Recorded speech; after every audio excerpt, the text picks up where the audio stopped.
எங்களை அன்பாய் நேசிக்கிற எங்கள் அப்பா, எங்கள் பரலோக பிதாவே, நாங்கள் நன்றியோடு துதிக்கிறோம். இவ்வளோ தூரம் எங்களை பாதுகாத்து வந்தீர். இனிமேல் எங்களை பாதுகாக்க வல்லவர் நீர் ஐயா. ஆண்டவரை நாங்கள் உண்மை துதிக்க முடியாது, ஆராதிக்க முடியாது வந்திருக்கிறோம். எங்களை ஆசீர்வதிக்கணும் ஐயா. ஆமேன். இந்த கூட்டத்தில் பங்கெடுக்கிற பிதாவே, இதில் வருகிற ஆமேன் பிதாவே, இந்த செய்தி கேட்கிற எல்லாரையும் நீங்கள் அபிரதமாய் ஆசீர்வதிக்கணும் அப்பா. இதில் பங்கெடுக்கிற பிள்ளைகள் எல்லாரையும் எல்லா வகையிலும், பொருளாதாரத்தில், ஆவிக்கிற வகையில், சரீரப்பிரமாய் அவ்வளோ ஆசீர்வாதத்தை உயர்த்தி பலப்படுத்துங்க. உணாமத்து மகிமைக்காய் பிதாவே இந்த ஆராதனை ஆசீர்வதிக்கணும் அப்பா. ஹல்லேலூயா. உங்களுடைய பிரசன்னத்தை காண உங்களுடைய வல்லமையால் அவளை நிறைத்தல்லுங்க, ஆசீர்வதிங்க. ஆமேன். இதில் பங்கெடுக்கிற ஒவ்வொருவரையும் எல்லா வகையிலும் ஆசீர்வதிக்க வேண்டும் அப்பா. எங்கள் அப்பா இயேசு கிறிஸ்துவ நாமத்தில் கேட்குறேன் பிதாவே, ஆமேன். ஹல்லேலூயா. ஹல்லேலூயா. கர்த்தருடைய நாமத்திற்கு மகிமை உண்டாவதாக. எத்தனை பேர் சந்தோஷமாக இருக்கிறீங்க? கர்த்தர் நம்மை கடந்த வாரம் முழுவதும் தேவன் நம்மை அற்புதமாய் பாதுகாத்து இந்த நாளிலே கர்த்தரை துதிக்கும்படியான ஒரு பெரிய பாக்கியத்தை தேவன் நமக்கு தந்திருக்கிறார். அவருக்கு நன்றி செலுத்தும்படியாக இந்த மட்டும் காத்த எபினேசரே, இனிமேலும் காக்கும் யெகோவாயிரே என்கிற பாடலை நீங்கள் வீட்டில் இருந்தபடி குடும்பமாக அமர்ந்து கைத்தட்டி இந்த பாடலை பாடி தேவனை ஆராதிப்போம்.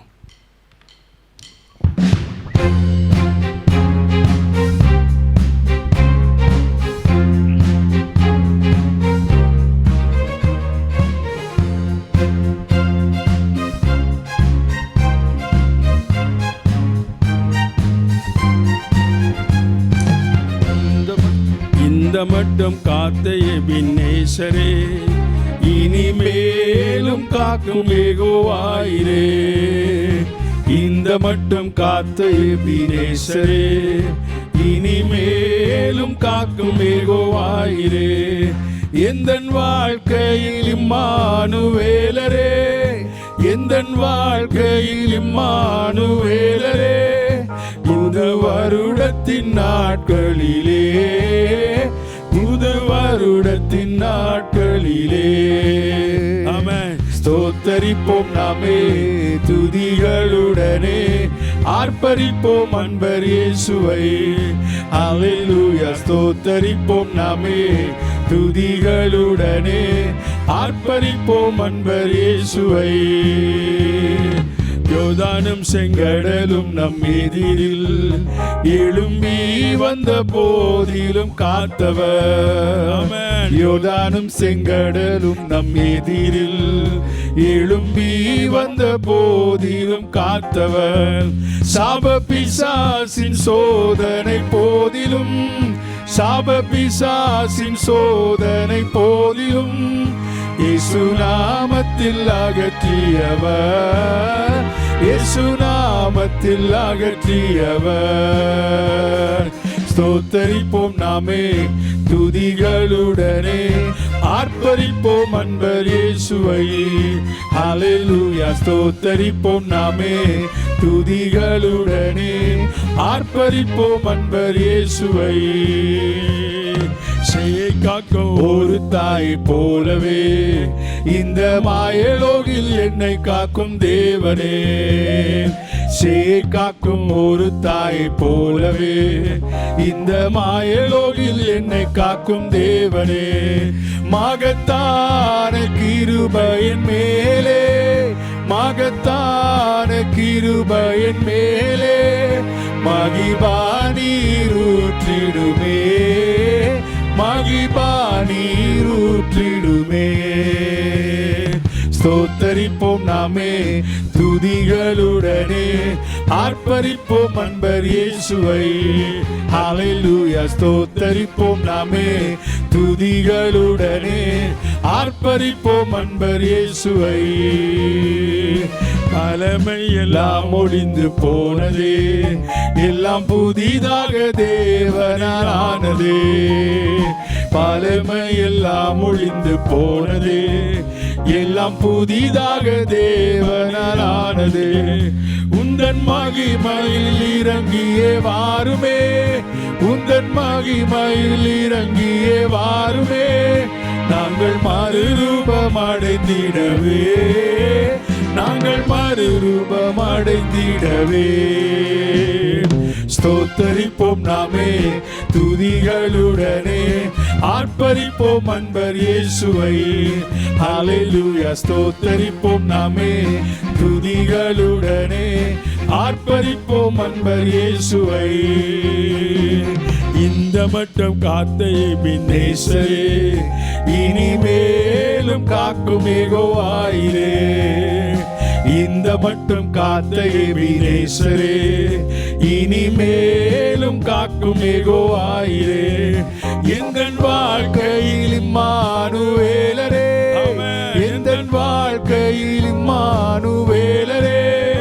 இந்த வருடத்தின் நாட்களிலே, புது வருடத்தின் நாட்களிலே, ஸ்தோத்தரிப்போம் நாமே துதிகளுடனே, ஆர்ப்பரிப்போம் அன்பர் இயேசுவை. ஹல்லேலூயா. ஸ்தோத்தரிப்போம் நாமே துதிகளுடனே, ஆர்ப்பரிப்போம் அன்பர் இயேசுவை. ஹல்லேலூயா. இந்த மட்டும் தேவன் நம்மை அற்புதமாய் பாதுகாத்தார். பயங்கரமான இந்த கொடிய வியாதியிலிருந்து உங்களை என்னையும் தேவன் கிருபையினால் நம்மை பாதுகாத்து இனிமேலும் பாதுகாக்க அவர் யெகோவாய் ஈரேவாய் இருக்கிறார். ஹல்லேலூயா. அவர் நம்மோடு கூட இருக்கிறார். எவ்வளோ அருமையான ஒரு பாக்கியம். உலகத்தில் எவ்வளோ ஜனங்கள் இந்த வியாதினை அழிந்து கொண்டிருக்கும் பொழுது தம்முடைய பிள்ளைகளை அவர் கிருபையினால் நம்மை பாதுகாத்தார். கரங்களை வைத்து ஒரு அல்லேலூயா சொல்லுவோமா? ஹல்லேலூயா. Praise the Lord. இன்னொரு பாட்டு பாடி கர்த்தரை ஆராதிப்போம். கர்த்தர் நல்லவர், அவருடைய கிருபை என்றும் உள்ளது. தேவனுடைய கிருபை நம்மை அருமையாய் பாதுகாத்து வருகிறார். வேதத்தில் வாசிக்கிறோம், நாம் நிர்மூலமாக அது இருக்கிறது அவருடைய கிருபையை. அவருடைய கிருபையினால தான் தேவன் நம்மை இம்மட்டுமாய் பாதுகாத்து வருகிறார். இந்த வியாதி உலகம் முழுவதும் பரவியிருந்தது. ஒரு சில அரசர் குடும்பத்திற்கூட கூட இந்த வியாதி புகுந்தது. ஆனால் கர்த்தர் உங்களையும் என்னையும் அற்புதமாய் பாதுகாத்தார். நன்றியுள்ளவர்களாய் நாம் கர்த்தரை ஆராதிப்போம். எல்லாவற்றுக்கும் கர்த்தர் ஒரு முடிவு உண்டாக்குவார். வருகிற நாட்களிலே தொடர்ந்து நார்மலாகும்படியாய் கர்த்தர் நம்மோடு கூட இருந்து நம்மை அருமையாக நடத்துவாராக. உன்னதரே, என் நேசரே, உமது பேரன்பினால் அசைவராதிருப்புங்கிற பாடலை எல்லாரும் கரங்களை தட்டி உற்சாகமாய் பாடி கர்த்தருக்கு நன்றி செலுத்துவோம்.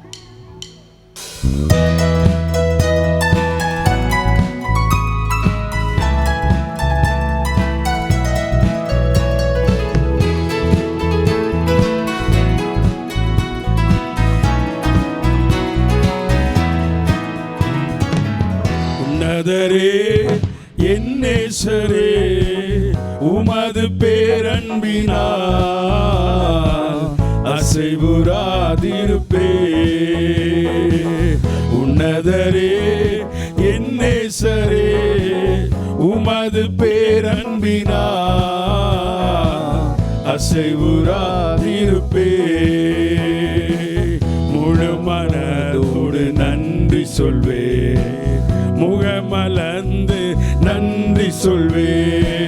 முழு மனதோடு நன்றி சொல்வே, முகமலர்ந்து நன்றி சொல்வே. கூப்பிட்ட நாளில் பதில் தந்தீரே, ஆத்துமா வாழ வேளன் தந்தீரே. கூப்பிட்ட நாளில் பதில் தந்தீரே, ஆத்துமா வாழ வேளன் தந்தீரே. உன்னதரே, என் நேசரே, உமது பேரன்பினால் அசைவுறாதிருப்பே. உன்னதரே, என் நேசரே, உமது பேரன்பினால் அசைவுறாதிருப்பே. உன்னதத்தில் நீர் வாழ்ந்தாலும் நலிந்தோரை கண்ணோக்கி பார்க்கின்றீர். உன்னதத்தில் நீர் வாழ்ந்தாலும் நலிந்தோரை கண்ணோக்கி பார்க்கின்றீர். துன்பத்தின் நடுவே நடந்தாலும் துரிதமாய் என்னை உயிர்ப்பிக்கின்றீர். துன்பத்தின் நடுவே நடந்தாலும் துரிதமாய் என்னை உயிர்ப்பிக்கிறீர். உன்னதரே என் இயேசுவே, உமது பேரன்பினால் அசைவுறாதிருப்பே. உன்னதரே என் இயேசுவே, உமது பேரன்பினால் அசைவுறாதிருப்பே. வலது கரத்தால் காப்பாற்றினீ, வாக்கு தத்தங்கள் நிறைவேற்றினீ. வலது கரத்தால் காப்பாற்றினீ, வாக்கு தத்தங்கள் நிறைவேற்றினீ. எனக்காயாவையும் செய்து முடித்தீர், என்றும் உள்ளது உமது அன்பு. எனக்காயாவையும் செய்து முடித்தீர், என்றும் உள்ளது உமது அன்பு. உன்னதரே என் இயேசுவே, உமது பேரன்பினால் அசைவுறாதிருப்பே. உன்னதரே என் நேசரே, உமது பேரன்பினால் அசைவுறாதிருப்பே.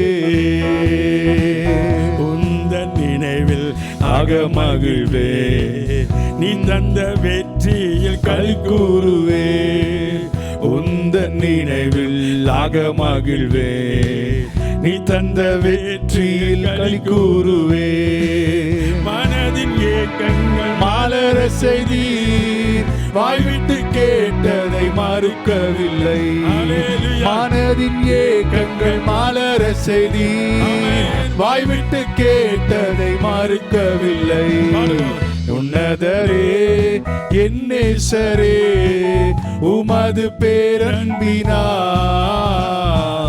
அசைவுறாதிருப்பே. உன்னதரே என் நேசரே, உமது பேரன்பினால் அசைவுறாதிருப்பே. ஹல்லேலூயா. கர்த்தர் எப்பொழுதும் எனக்கு முன்பதாக வைத்திருக்கிறேன். அவர் என் வலது பார்த்து இருக்கிறபடியால் நாம் அசைக்கப்படுவதில்லை. இனி எவ்வளவு நாளைக்கு என்று சொல்லி பயப்படாதீங்க.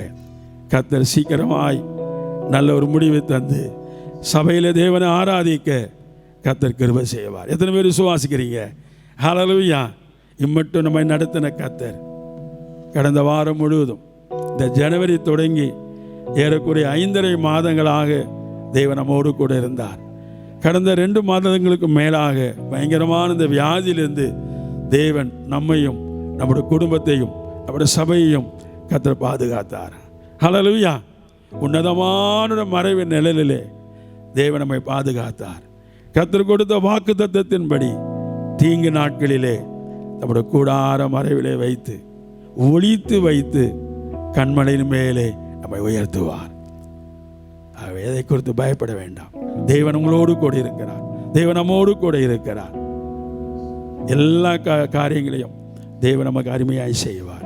நம்ம அப்படியே வீட்டில் இருந்தபடி நம்ம எல்லாம் எழுந்து நின்று ஒரு 5-10 நிமிஷம் நாம் கர்த்தருக்கு நன்றி செலுத்துவோம்.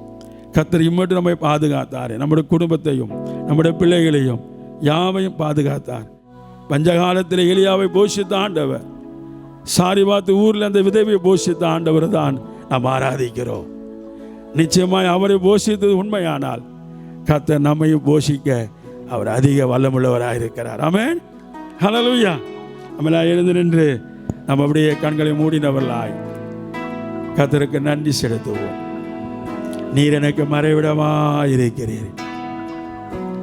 நீரே என் நம்பிக்கை, நீரே என் கோட்டை, நீரே என் ரட்சகர். ஹல்லேலூயா. உள்ளத்தின் ஆழத்திலிருந்து நாம் தேவனுக்கு நன்றி செலுத்தி நாம் அப்படியே கரங்களை உயர்த்தி வாய்களை திறந்து நாம் தேவனை ஆராதிப்போம். உங்கள் வீட்டுக்குள்ளே இயேசு வந்திருக்கிறார். 2 அல்லது 3 பேர் நாமத்தினால் எங்கே கூடியிருக்கிறீர்களோ அங்கே அவர் வந்திருக்கிறார். நீங்கள் வீட்டில் ஆரம்ப ஜெபம் பண்ணும்போதே தேவனை ஆராதித்தபடினால் உங்கள் வீட்டுக்குள்ளே இயேசு வந்திருக்கிறார். அவரை கனப்படுத்தும்படியாக நம்ம கரங்களை உயர்த்தி ஆராதிப்போம். இயேசுவே நீ நல்லவர், இயேசுவே நீ வல்லவர், இயேசுவே நீ போதுமானவர், சர்வ வல்லமுள்ள தேவனே நாங்கள் உம்மை ஆராதிக்கிறோம். கடந்த வாரமெல்லாம் கண்மணி போல் எங்களை பாதுகாத்தீரப்பா, எல்லா தீங்கிற்கு விலைக்கு காத்து கொண்டீரப்பா. ஆண்டவர் வீட்டில் இருந்தாலும் தெய்வ பிரசன்னம் எங்களோடு கூட இருந்ததற்காக ஸ்தோத்திரம். பகலில் பறக்கிற அம்பு, இருளில் நடமாறு கொள்ளை நோய், மத்தியானத்தில் பாலாக்க சங்காரம், இவைகளுக்கெல்லாம் தேவன் எங்களை அற்புதமாய் பாதுகாத்தீரே, உமக்கு நாங்கள் நன்றி செலுத்துகிறோம்.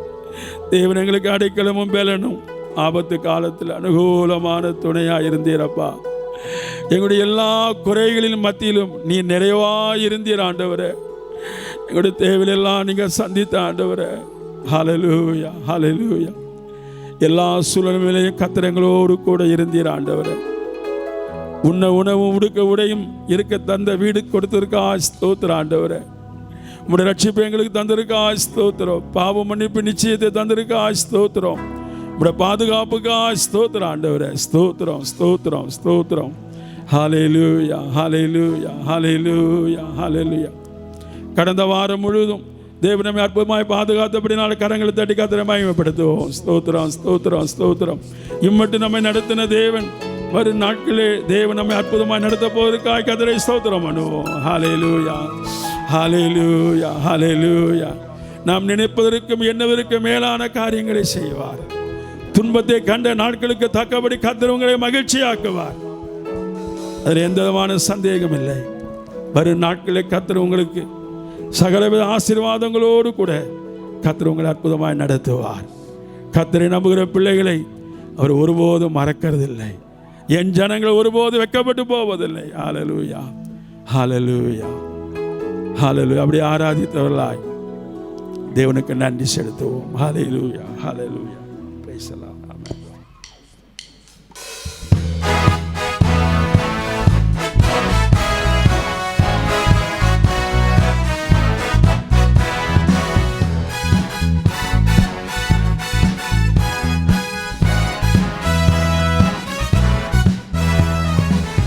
காக்கும் கரங்கள் உண்டெனக்கு காத்திடுவார் கிருபையாலே.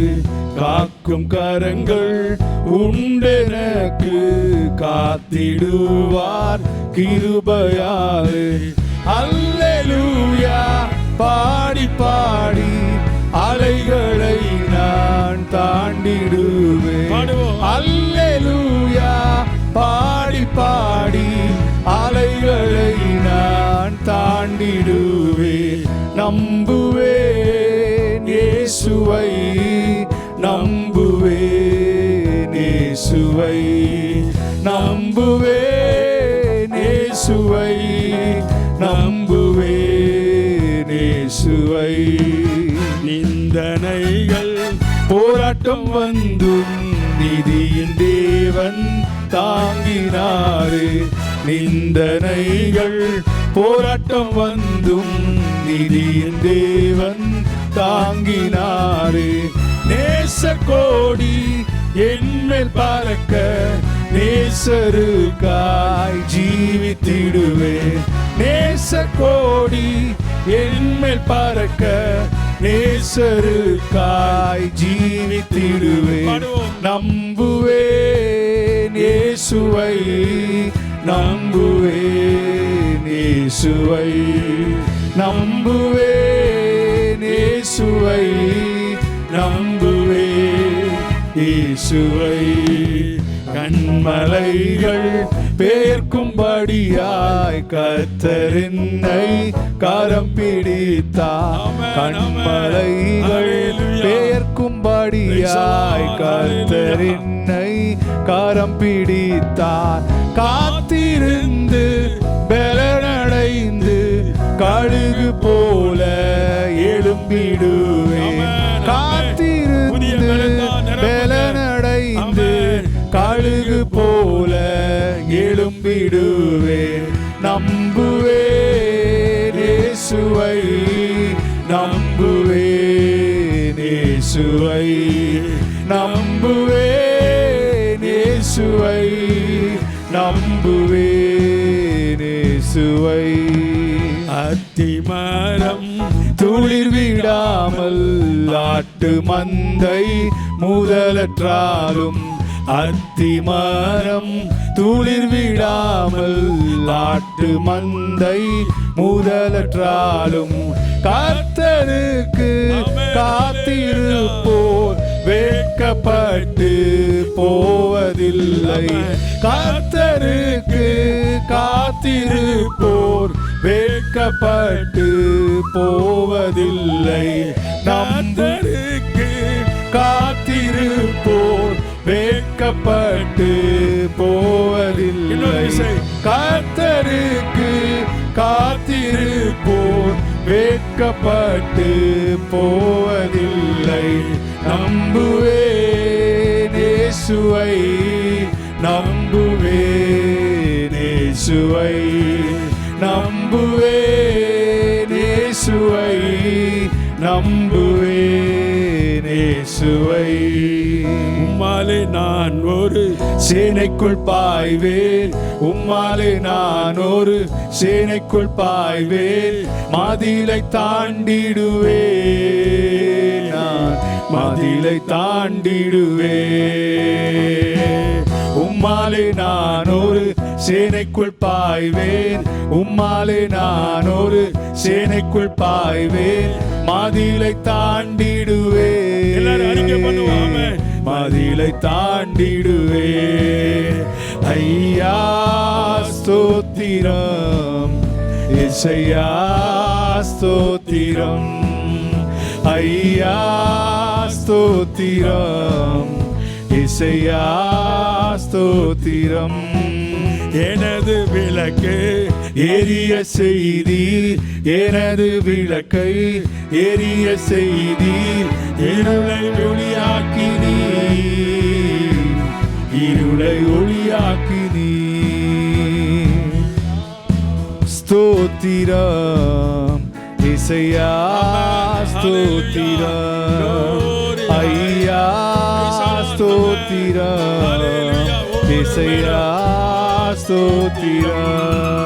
வேலத்தால் இடை கட்டி வழியை செவ்வையாக்கி, வேலத்தால் இடை கட்டி வழியை செவ்வையாக்கி வாழ வைத்தவரே, சொல்லுவோமா, வாழ வைத்தவரே. ஐயா ஸ்தோத்திரம், இசையா ஸ்தோத்திரம், ஐயா ஸ்தோத்திரம், இசையா ஸ்தோத்திரம். நீரே என் கண்மலை, நீரே என் கோட்டை, நீரே என் கண்மலை, நீரே என் கோட்டை, எனது அடைக்கலமே, எனது அடைக்கலமே.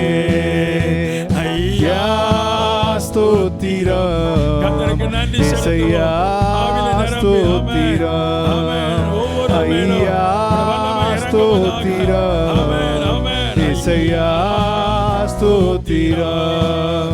இம்மட்டும் காத்தீர் இனிமேலும் காப்பீர், இம்மட்டும் காத்தீர் இனிமேலும் காப்பீர், என்னாலும் துதித்திடுவே, என்னாலும் துதித்திடுவே. ஐயா ஸ்தோத்திரம், இசையா ஸ்தோத்திரம், ஐயா ஸ்தோத்திரம், இசையா ஸ்தோத்திரம். அற்புதம் செய்தீர், அதிசயம் செய்தீர், அற்புதம் செய்தீர், அதிசயம் செய்தீர், அப்பனே உம்மை துதிப்பே, அப்பனே உம்மை துதிப்பே. ஐயா ஸ்தோத்திரம், இசையா ஸ்தோத்திரம், ஐயா ஸ்தோத்திரம், இசையா ஸ்தோத்திரம். உம்மாலே நான் ஒரு சேனைக்குள் பாய்வேன், உம்மாலே நான் ஒரு சேனைக்குள் பாய்வேன், மதிலை தாண்டிடுவே, மதிலை தாண்டிடுவே. ஐயா ஸ்தோத்திரம், இசையா ஸ்தோத்திரம், ஐயா ஸ்தோத்திரம், ஸ்தோத்திரம் இசையா ஸ்தோத்திரம் ஐயா ஸ்தோத்திரம் இசையா ஸ்தோத்திரம் ஐயா ஸ்தோத்திரம் இசையா ஸ்தோத்திரம் ஐயா ஸ்தோத்திரம் இசையா ஸ்தோத்திரம். ஹல்லேலூயா ஹல்லேலூயா. கரங்களை தட்டி கர்த்தரை மகிமைப்படுத்துவோம். ஹல்லேலூயா ஹல்லேலூயா. இம்மட்டு நம்மை காத்து கொண்டார், இனிமேல் நம்மை காப்பார். அவர் ஆராதனை செய்யுங்க. தேவனோடு கூடுதலாய் ஜெபிக்க, தேவனோடு நேரத்தை அதிகமாய் செலவு பண்ண நமக்கு ஒரு நல்ல பாக்கியத்தை தந்தார். ஒரு பக்கம் தீமையாக இருந்தாலும் மறுபக்கத்திலே கர்த்தருடைய பிள்ளைகளுக்கு இன்னும் கூட ஆண்டவரோடு நெருங்கி ஜீவிக்க தேவன் நமக்கு உயிரை தந்திருக்கிறார், ஜீவனை தந்திருக்கிறார். தாவீது சொல்லுகிறார், நான் படுத்து நித்திரை செய்தேன், விழித்து கொண்டேன், கர்த்தர் என்னை தாங்கினார். அவர் நம்மை தாங்கினபடினால்தான் இந்நாள் மட்டும் தேவன் நம்மை உயிரோடு கூட வைத்திருக்கிறார். எத்தனை பேர் விசுவாசிக்கிறீங்க? ஹல்லேலூயா. தேவன் நம்மோடு கூட இருந்து நம்மை அருமையாக பாதுகாத்து வருகிறார். யாருக்கும் கிடைக்காத ஒரு பாதுகாப்பு உங்களுக்கும் எனக்கும் நம்ம எல்லாருக்கும் தேவன் தந்திருக்கிறார். நம்ம அப்படியே முழங்கால் படியிடுவோம். உள்ளத்தின் ஆழத்திலிருந்து தேவன் செய்த எல்லா நன்மைகளுக்காக குடும்பமாக தேவனை ஆராதிக்க கிருபை தந்தார். அற்புதமாக நம்மை போஷித்தார், அருமையாக நம்மை பாதுகாத்து வருகிறார். வரும் நாட்களில் பாருங்கள், உங்கள் எல்லாரோட வாழ்க்கையிலேயும் விசேஷித்த உங்களுடைய ஆசீர்வாதத்தினாலே கர்த்தர் உங்களை நிரப்புவார். தேவனுடைய சமூகத்தில் காத்திருக்கிறவர்களுக்கு அவர் செய்ய போகிற காரியங்கள் கண் காணவும் இல்லை, காது கேட்கவும் இல்லை, இருதயத்தினால் அறிந்து உணர்ந்து கொள்வதும் இல்லை. வருகிற நாட்களில் நம்முடைய பிள்ளைகளுக்கு, கர்த்தரை ஆராதிக்கிற பிள்ளைகளுக்கு, ஊழியக்காரர்களுக்கு சகல விதத்திலும் கர்த்தர் மேன்மையாக நடத்துவார். ஆமென் ஹல்லேலூயா. நம்ம அப்படியே கண்களை மூடினவர்களாய் தெய்வ சமூகத்தில் கர்த்தரை நோக்கி பார்ப்போம். என்னை நீங்கள் உயிரோடு வச்சிங்களே, உமக்கு நன்றி ஆண்டவரே. என்னை உயிரோடு காத்தீங்களே, உமக்கு நன்றி ஆண்டவரே. உம்முடைய உள்ளங்கையில் வைத்து எங்களை வரைந்து கொண்டீரே, உமக்கு நன்றி ஆண்டவரே என்று சொல்லி கண்களை மூடினவளாய் இந்த பாடலை பாடி கர்த்தருக்கு நன்றி செலுத்தி நம்ம கர்த்தருடைய சமூகத்திலே ஒப்பு கொடுப்போம். ஹல்லேலூயா.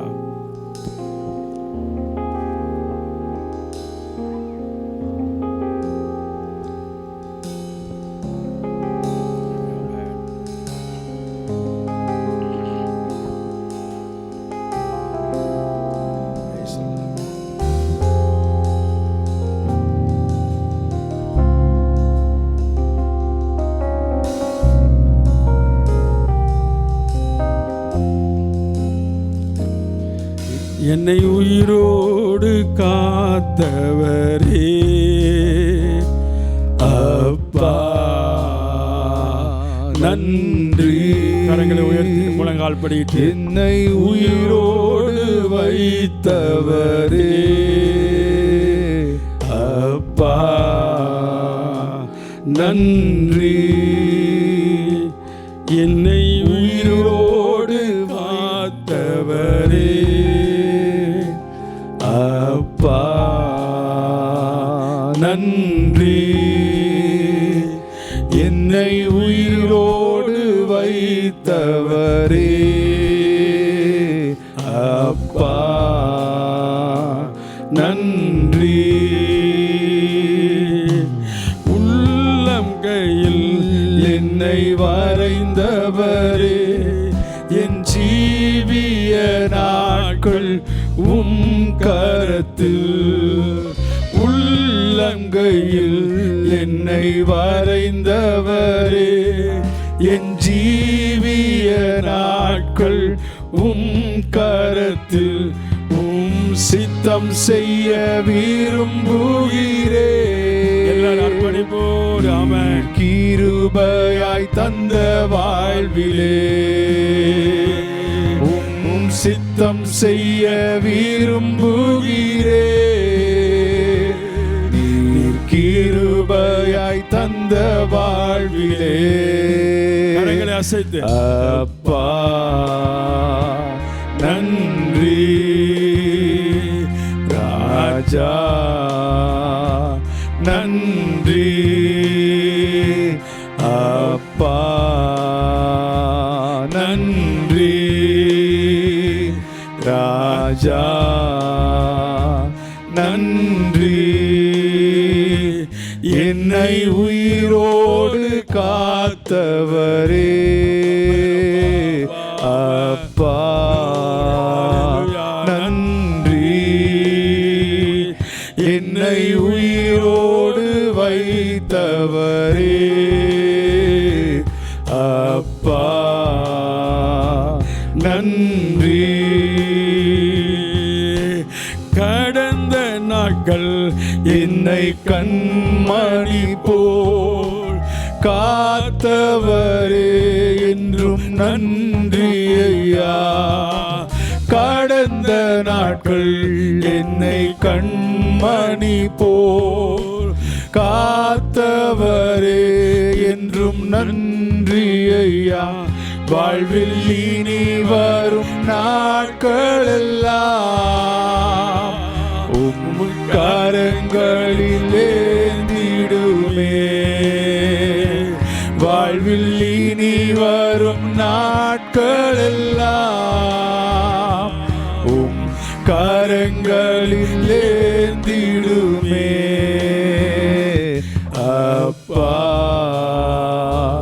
நன்றி ராஜா நன்றி அப்பா நன்றி ராஜா நன்றி என்னை உயிரோடு காத்தவரே அப்பா நன்றி என்னை உயிரோடு வைத்தவரே அப்பா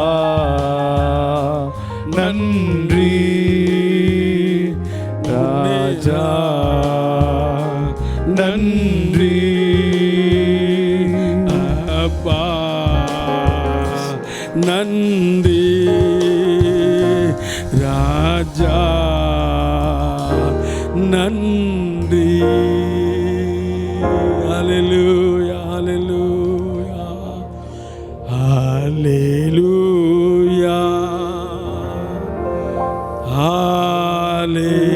ஹல்லேலூயா ஹல்லேலூயா ஹல்லேலூயா ஹல்லேலூயா ஹல்லேலூயா ஹல்லேலூயா ஹல்லேலூயா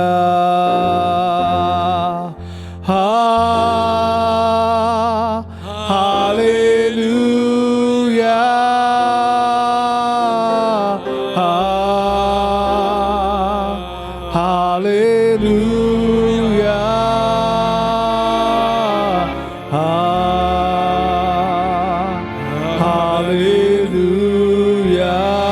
ஹல்லேலூயா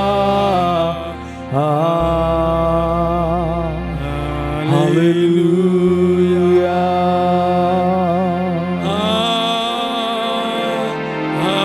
ஹல்லேலூயா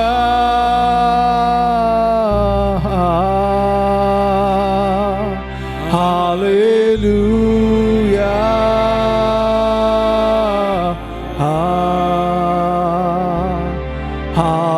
ஹல்லேலூயா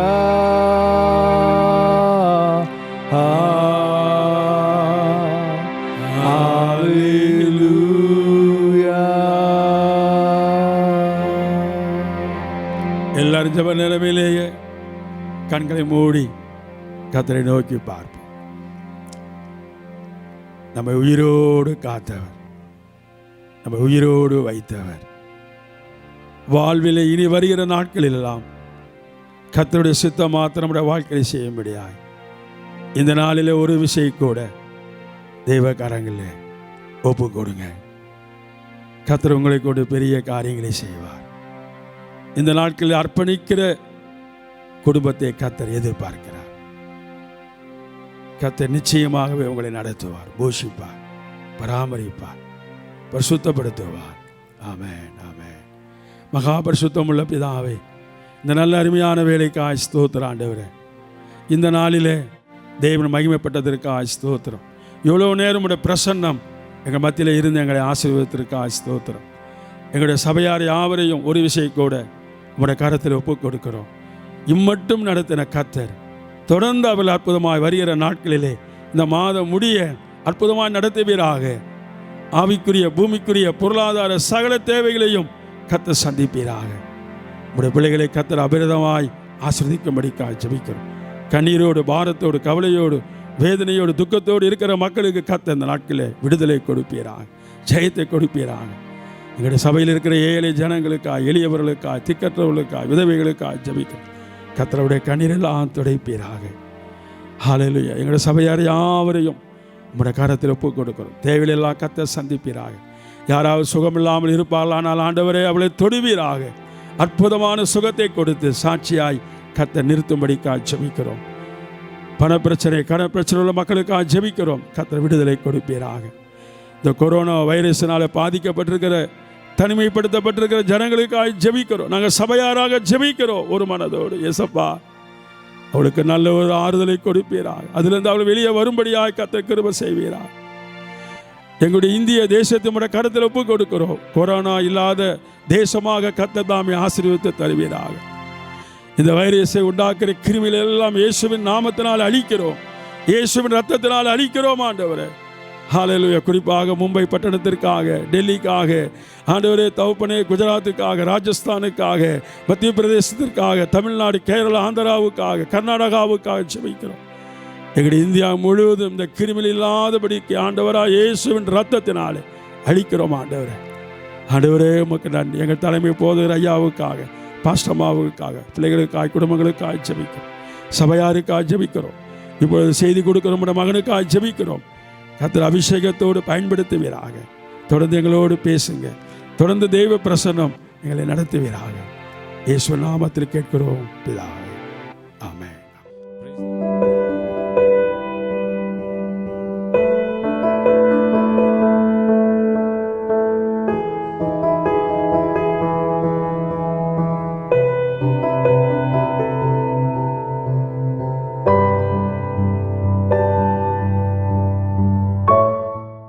வாசிக்கப்பட வேண்டிய சங்கீத பகுதி சங்கீதம் 42. எல்லாரும் சேர்ந்தே வாசிப்போம்.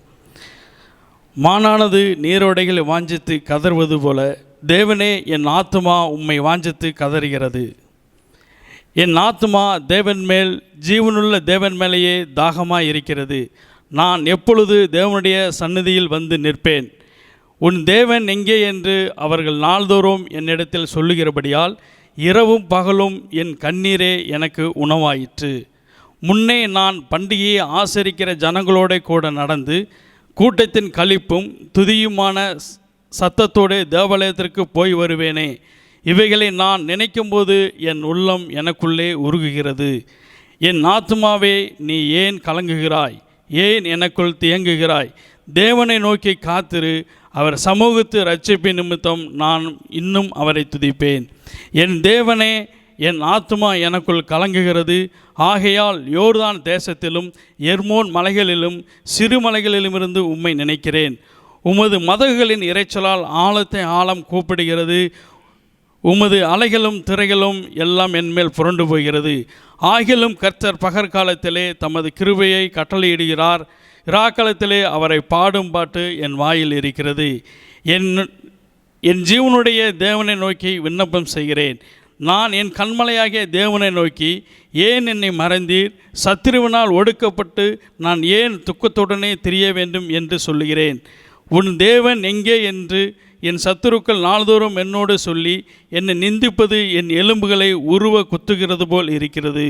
என் ஆத்துமாவே, நீ ஏன் கலங்குகிறாய்? ஏன் எனக்குள் தியங்குகிறாய்? தேவனை நோக்கி காத்திரு. என் முகத்திற்கு இரட்சிப்பும் என் தேவனுமாய் இருக்கிறவரை நான் இன்னும் துதிப்பேன். ஆமென்.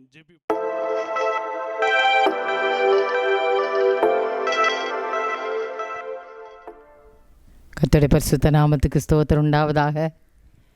இந்த உயிர்த்தெழுதின் காலை நேரத்துக்காக நாம் கர்த்தரை ஸ்தோத்தரிக்கிறோம்.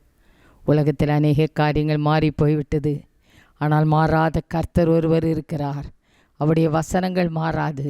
நம் இயேசு மாறாதவர். அவர் இன்றைக்கு நம்மோடு கூட இருக்கிறார். அந்த ஒரு நம்பிக்கையில் தான் இன்றைக்கி நாம் இந்த உலகத்தில் வாழ்ந்து கொண்டிருக்கிறோம். அந்த நல்ல ஆண்டவராகிய தேவனுக்கு உள்ளத்தின் ஆழத்திருந்த நாளில் நாம் நன்றி பலிகளை செலுத்திக் கொள்கிறோம். கர்த்தருடைய நாம் மகிமைப்படுவதாக. இந்த நாளிலும் கூட அருமையான கர்த்தருடைய பிள்ளைகளே, உங்களுக்கு ஒரு வாக்கு தத்தத்தை கொடுக்கும்படியாக விரும்புகிறேன். கர்த்தருடைய வார்த்தை ஜீவனுள்ளதாக இருக்கிறது. இந்த வார்த்தையை நாம் தியானிக்கும் போது, நாம் அறிக்கையிடும்போது, நம்முடைய வாழ்க்கையில் இந்த வார்த்தையானது நம்மை தாங்கும், நம்ம நடத்தும், நம்ம சுமக்கும், நம்ம தைரியப்படுத்தும், நம்ம விடுதலையாக்கும். நம்முடைய வாழ்க்கையை எல்லா அற்புதங்களை செய்ய இந்த வார்த்தைக்கு வல்லமை இருக்கிறது. ஆகையால் இந்த நாளிலும் கூட ஒரு வார்த்தைக்கு நேராக, வாக்கு தத்தத்துக்கு நேராக நாம் கடந்து செல்வோம். ஏசாயா 44 அதிகாரத்தை எடுத்துக்கொள்வோம். நம்முடைய வேத புஸ்தகத்தில் கர்த்தருக்கு விசேஷமான ஒரு வாக்கு தத்தத்தை கொடுத்து நம்ம தைரியப்படுத்துகிறார். ஆண்டோடைய வார்த்தை சொல்லுகிறது. ஏசாயா 44 அதிகாரம் 21 வசனத்தை எல்லாரும் உங்களுடைய வேத புஸ்தகத்தில் அந்த வசனத்தை நீங்கள் உங்கள் கண்ணுனால் பார்க்கணும் நான் விரும்புகிறேன். வேத புஸ்தகத்தை திறந்து 44 ஏசாயா 44 21 எடுத்தால் அங்கு இப்படி எழுதியிருக்கு. நான் அதை வாசிக்கிறேன். யாக்கோபே இஸ்ரவேலே இவைகளை நினை. யாக்கோபு இஸ்ரவேலுங்கிற இடத்துல நம்ம பேரை போட்டுக்குவோம். யாக்கோபும் இஸ்ரவேலும் ஒரே ஆள் தான். ஆமேன். என்ன சொல்லணும்னா ராஜம் அண்ணம்மா என்று அழைக்கலாம். 2 பேர். உங்கள் செல்ல பேர் ஆண்டவருக்கு தெரியும். உங்கள் அஃபிஷியல் நேமும் அவருக்கு தெரியும். உங்கள் செல்ல பேரை சொல்லி கூப்பிடுறாரு. ஆமேன். உங்கள் வீட்டில் உங்கள் தாய் தப்பை எப்படி என்ன பேர் வச்சு உங்களை செல்லமாக கூப்பிடுவாங்கள்ல, அந்த பேர் ஏசப்பாக்கு தெரியும். அந்த பேரையும் சொல்லி அதோடு கூட உங்களோட அஃபிஷியலான உங்கள் டாக்குமெண்ட்டில் என்ன பேர் அதையும் சொல்லி உங்களை கூப்பிட்டு என்ன சொல்கிறாருன்னா, அன்னைக்கு இவைகளை நீ ஒரு காரியத்தை நீ நீ என்னத்தெல்லாமோ நினச்சி கவலைப்பட்டுருக்கிறியே. அது எப்படி ஆகும், பிள்ளை காரியம் எப்படி ஆகும், வருமானம் எப்படி ஆகும், நம்முடைய வருங்காலம் எப்படி ஆகும், என்னெல்லாமோ நீ நினச்சிட்ருக்கியே. ஆண்டவர் சொல்கிறார், அதெல்லாம் கொஞ்சம் மாற்றி வை. இப்போ ஆண்டவர் சொல்கிறாரு, இவைகளை நினை. இதை நீ நினச்சிக்கோ. எதை ஆண்டவரே? உன்னை நம்ம ஆண்டவர்கிட்ட கேட்குறோம். ஆண்டவரே, என்னத்தான் நான் நினைக்க சொல்கிறீரு? ஒன்றுமே நினைக்க முடியாத சூழ்நிலை நான் இருக்கிறேனே. அப்போ ஆண்டவர் சொல்கிறாரு, என்ன சொல்கிறாரு? நீ என் தாசன், நான் உன்னை உருவாக்கினேன். நீ என் தாசன் இஸ்ரவேலே, நீ என்னால் மறக்கப்படுவதில்லை. இதை நீ நினச்சிக்கோங்கிறாரு.